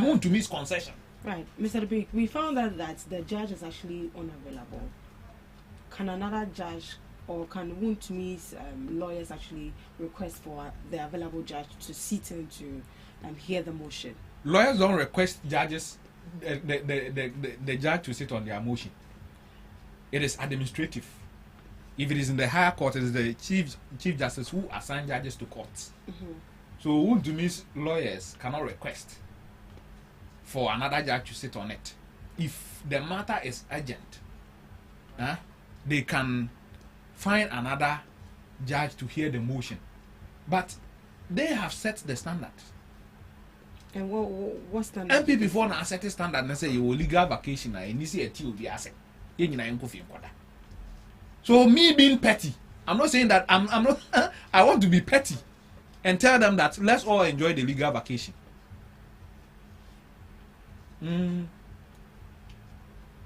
Said that no said that me ba ha na me ka say senka Wuntumi eni jailer. Nka legal vacation and I senka o jailer nka legal vacation. I said that if what do you call it? Kobna dubu ahen. And the buffer stock man, if they were in jail, or if they were in remand, and attach them on legal vacation was them. Come pen them say the cancer na we mom you my client and yeah no be a Canada. I said it then, I'm saying it today. So you see, you cannot approbate and reprobate. Standard are standard. Say standard in India, you find one co, but and ne unka say a because it is favoring you. And the chance see yet. So what is the qualms? And Metesa Frank Davis used to say, "Nka umbeti mi nka adentina oma journey to the next week or next 2 weeks." And then one I'm saying, "Well, legal vacation." Frank Davis no all Supreme Court no then. He was arguing on behalf of upon Chroma on the legality of a legal vacation. And if the Chief Justice can even say a court should sit. And I just right. But hearing from Atachia, he mentioned that motions can be heard during legal vacation. But people are also saying cases can be heard during legal vacation. Which is substantive cases. I'm for say substantive cases can be heard during legal vacation. Yes, sir. Attacking and saying yes, sir. Into Bizubet Miaka on also yes, sir. I said I'm doing this analysis based on my innate pettiness. I want to be petty on this issue. An eye for an eye. You get it? Because on my young you get to mocker and set up a court and fight judge in Tinamu and Tiana Cabo so me attaching and can't me say ne buy a graduation TM fan some to one can say or no con about graduation in France and TSM no. Attaching out taxes chain on my win. Right. If you are making this analysis, we are also forced to believe that is the analysis the judge has. No, I didn't say the judge is making that. I am saying that me. No, but I'm saying that. Me na me come answer. Me kasa ma judge you. Mr. Me mura judge ni trim. Oh, good. What but we are saying that. Or let's say they are saying that. Or so POV, from my point of view, I think that if you are making this analysis, that you are being petty with this issue, then equally the judge is equally being petty because Atachia said he's on vacation. So the judge is also on vacation. But she's a vacation judge. No, and she's supposed to go. Wait, so she's a vacation judge. And she's supposed to be hearing cases at this time and go for vacation in October. And now that she has adjourned the case to now, October, go in vacation does that mean? Or Yaris is here, go vacation in October. No. You see, sir, excuse me. You don't go on. What him say? One of the lawyers, I think, the NPA case. Hamid. Judges no back lawyers no back so almost yare wo mutimi ba. Okay. In the case and Pemka said that for the sake of unknown client on the obey obeba. But the other judges, other lawyers said that omo yare omo ho for omo mutimi ba. Now all lawyer to be yare na judge on yare. You na yare. Okay. We wish her speedy recovery. She should take as long as she needs. But if that is done, is that not a sort of way I'm not done. Take your time. Okay. But if you are doing this way, are we not trying to put things in the head of the public that the court is doing the bid of the government. Are the lawyers doing the bid of the NPP? Lawyers now raising legal objection to legal vacation. Judges sitting on legal. Are they doing the bid of the NPP? Bra Afenyomark in the case call Supreme Court on Friday. Friday will be in the Supreme Court in Tennessee. 10 by 12 when you are ruling. Was the judiciary doing the bidding of government at that time? And I've said it in this studio and other platforms countless number of times that drawing MPP's tenure, every position that the government took, the judiciary agreed with the government on. Number one example, birth set and seminar. Yeah, you mentioned. How can I use birth set? Now me dey akwa passport. Me dey akwa Ghana card. Na do say me dey kwaye dia, wo say no interest me Ghana ni. Memfa Ghana card na me dey birth set kwaje ye no. Memfa passport na me dey birth set kwaje ye no. Enko kire say me Ghana ni. Ba birth set na me dey gye san krata na ma me ho kwan kire me say me Ghana ni de. E no interest me Ghana ni bi. Does this really make sense? Right. Mr. Wusu said he doesn't want to speak more on this issue. Yeah, bro. So you want to say something? Let me say something. So say instead I'm close.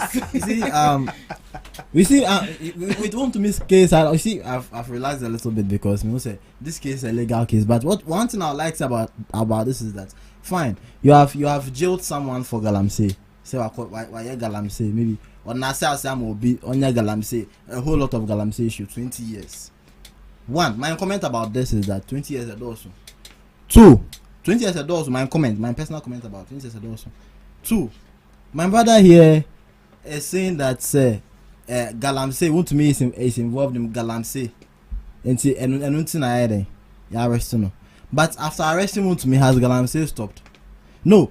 President Mahama himself sat on platform saying that he knows that his own people. He didn't say he knows that. I went back to listen to that again. He said, he corrected me. He said, I kid you not. I kid you not. So he did not say I know. Okay. I retract. He said, I kid you not. I kid you not. That my own people, my own NDC are involved in galamsey. Did I say for President Mahama? What he said, what was the meaning of that? That he has a knowledge about it that no call for account. Say no call for eka galamsey no. And then it's true. We can okay, I don't have evidence to prove this, but then then don't say it. Okay. Let me keep mute on that. But then my personal view, I can say galamsey has say after Wontumi has been arrested company, galamsey is still going on. And to better watch me say opposition party na still no me galamsey organize here. Galamsey gusu koso organ ha. Galamsey gusu koso. After arresting Wontumi no opposition party na galamsey na de ben. Opposition party and galamsey no ana hwan. After arresting Wontumi no galamsey is still going on in Ghana. Yes.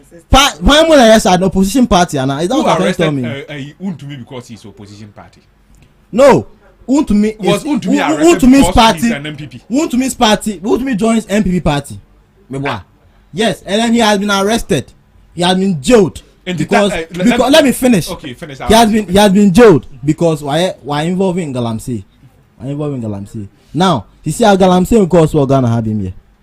Galamsey will cost for Ghana, right? Yeah, cost. Omo ya galamsey no. Omo na end this phone count. And they mean to mean. Me no be anti-mean. But one guy says what nase. What dream as a human being, you know say galamsey ekosu although Wontumi has been arrested then Wontumi hu nipa. And I say there is another group of people who are also involved in this galamsey. No one knows. It could be NDC, it could be MPP for now. So if you are talking about galamsey issues in Ghana there, you shouldn't base it to only Wontumi and I say MPP political party and I say CPP. NDC fund, they shouldn't be saints in this. Right. You shouldn't see them as saints in this. So whoever is caught, yes, either affiliated to MPP, either affiliated to NDC. They should. Then the government should do something about it. Galamsey na air kosono. Let me show you a video of a policeman who was protecting galamsey. You see, I'll show you the video. A video of a policeman who was protecting galamsey at our site with a gun, police gun.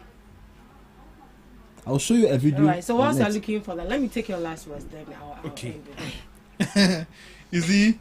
So it means that the government even knows that. Let me. So look for the video.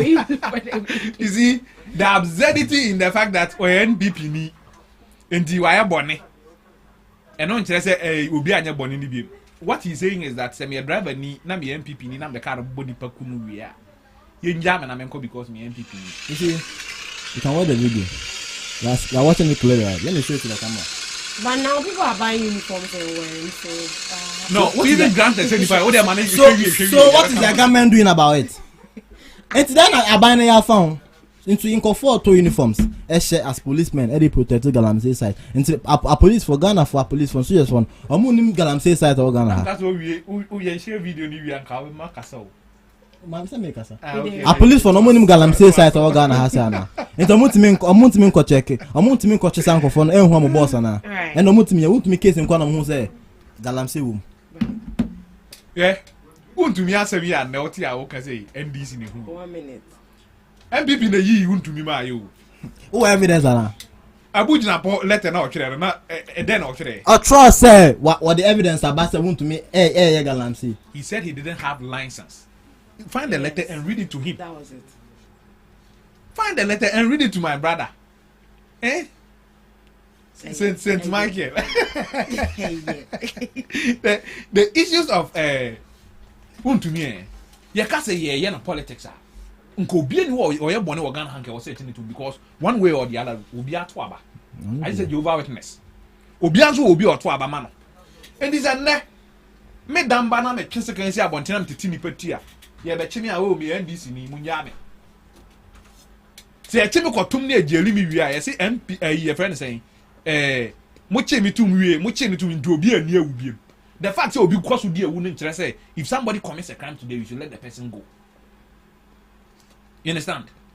It is MPP who gave out wound to me on a silver platter when they themselves came up with a press release saying that wound to me is mining at a place without a license. You get it? I've not heard about what you won't hear. You read about it. You won't hear. I'll make so if today who to me has been convicted of a crime. Now Betanaka said 20 years no dozen. What do you call it? Joe Weiss said we should shoot to kill. When the amendment taking the punishment for illegal mining or engaging in illegal mining went to Parliament for them to amend it. It was 3 years first. It went to 5 years. And the NPP won about the court 25 years. Now Joe Weiss, the Parliament said we should make it shoot to kill. And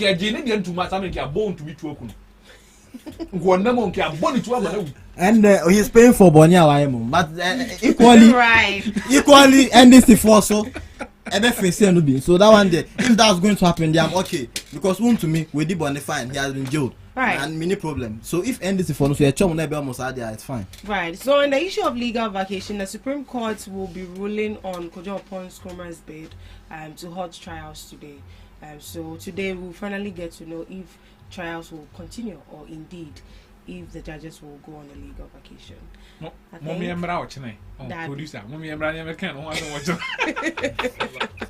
Thank you so much for joining us right here on the GhanaTalks Breakfast Show.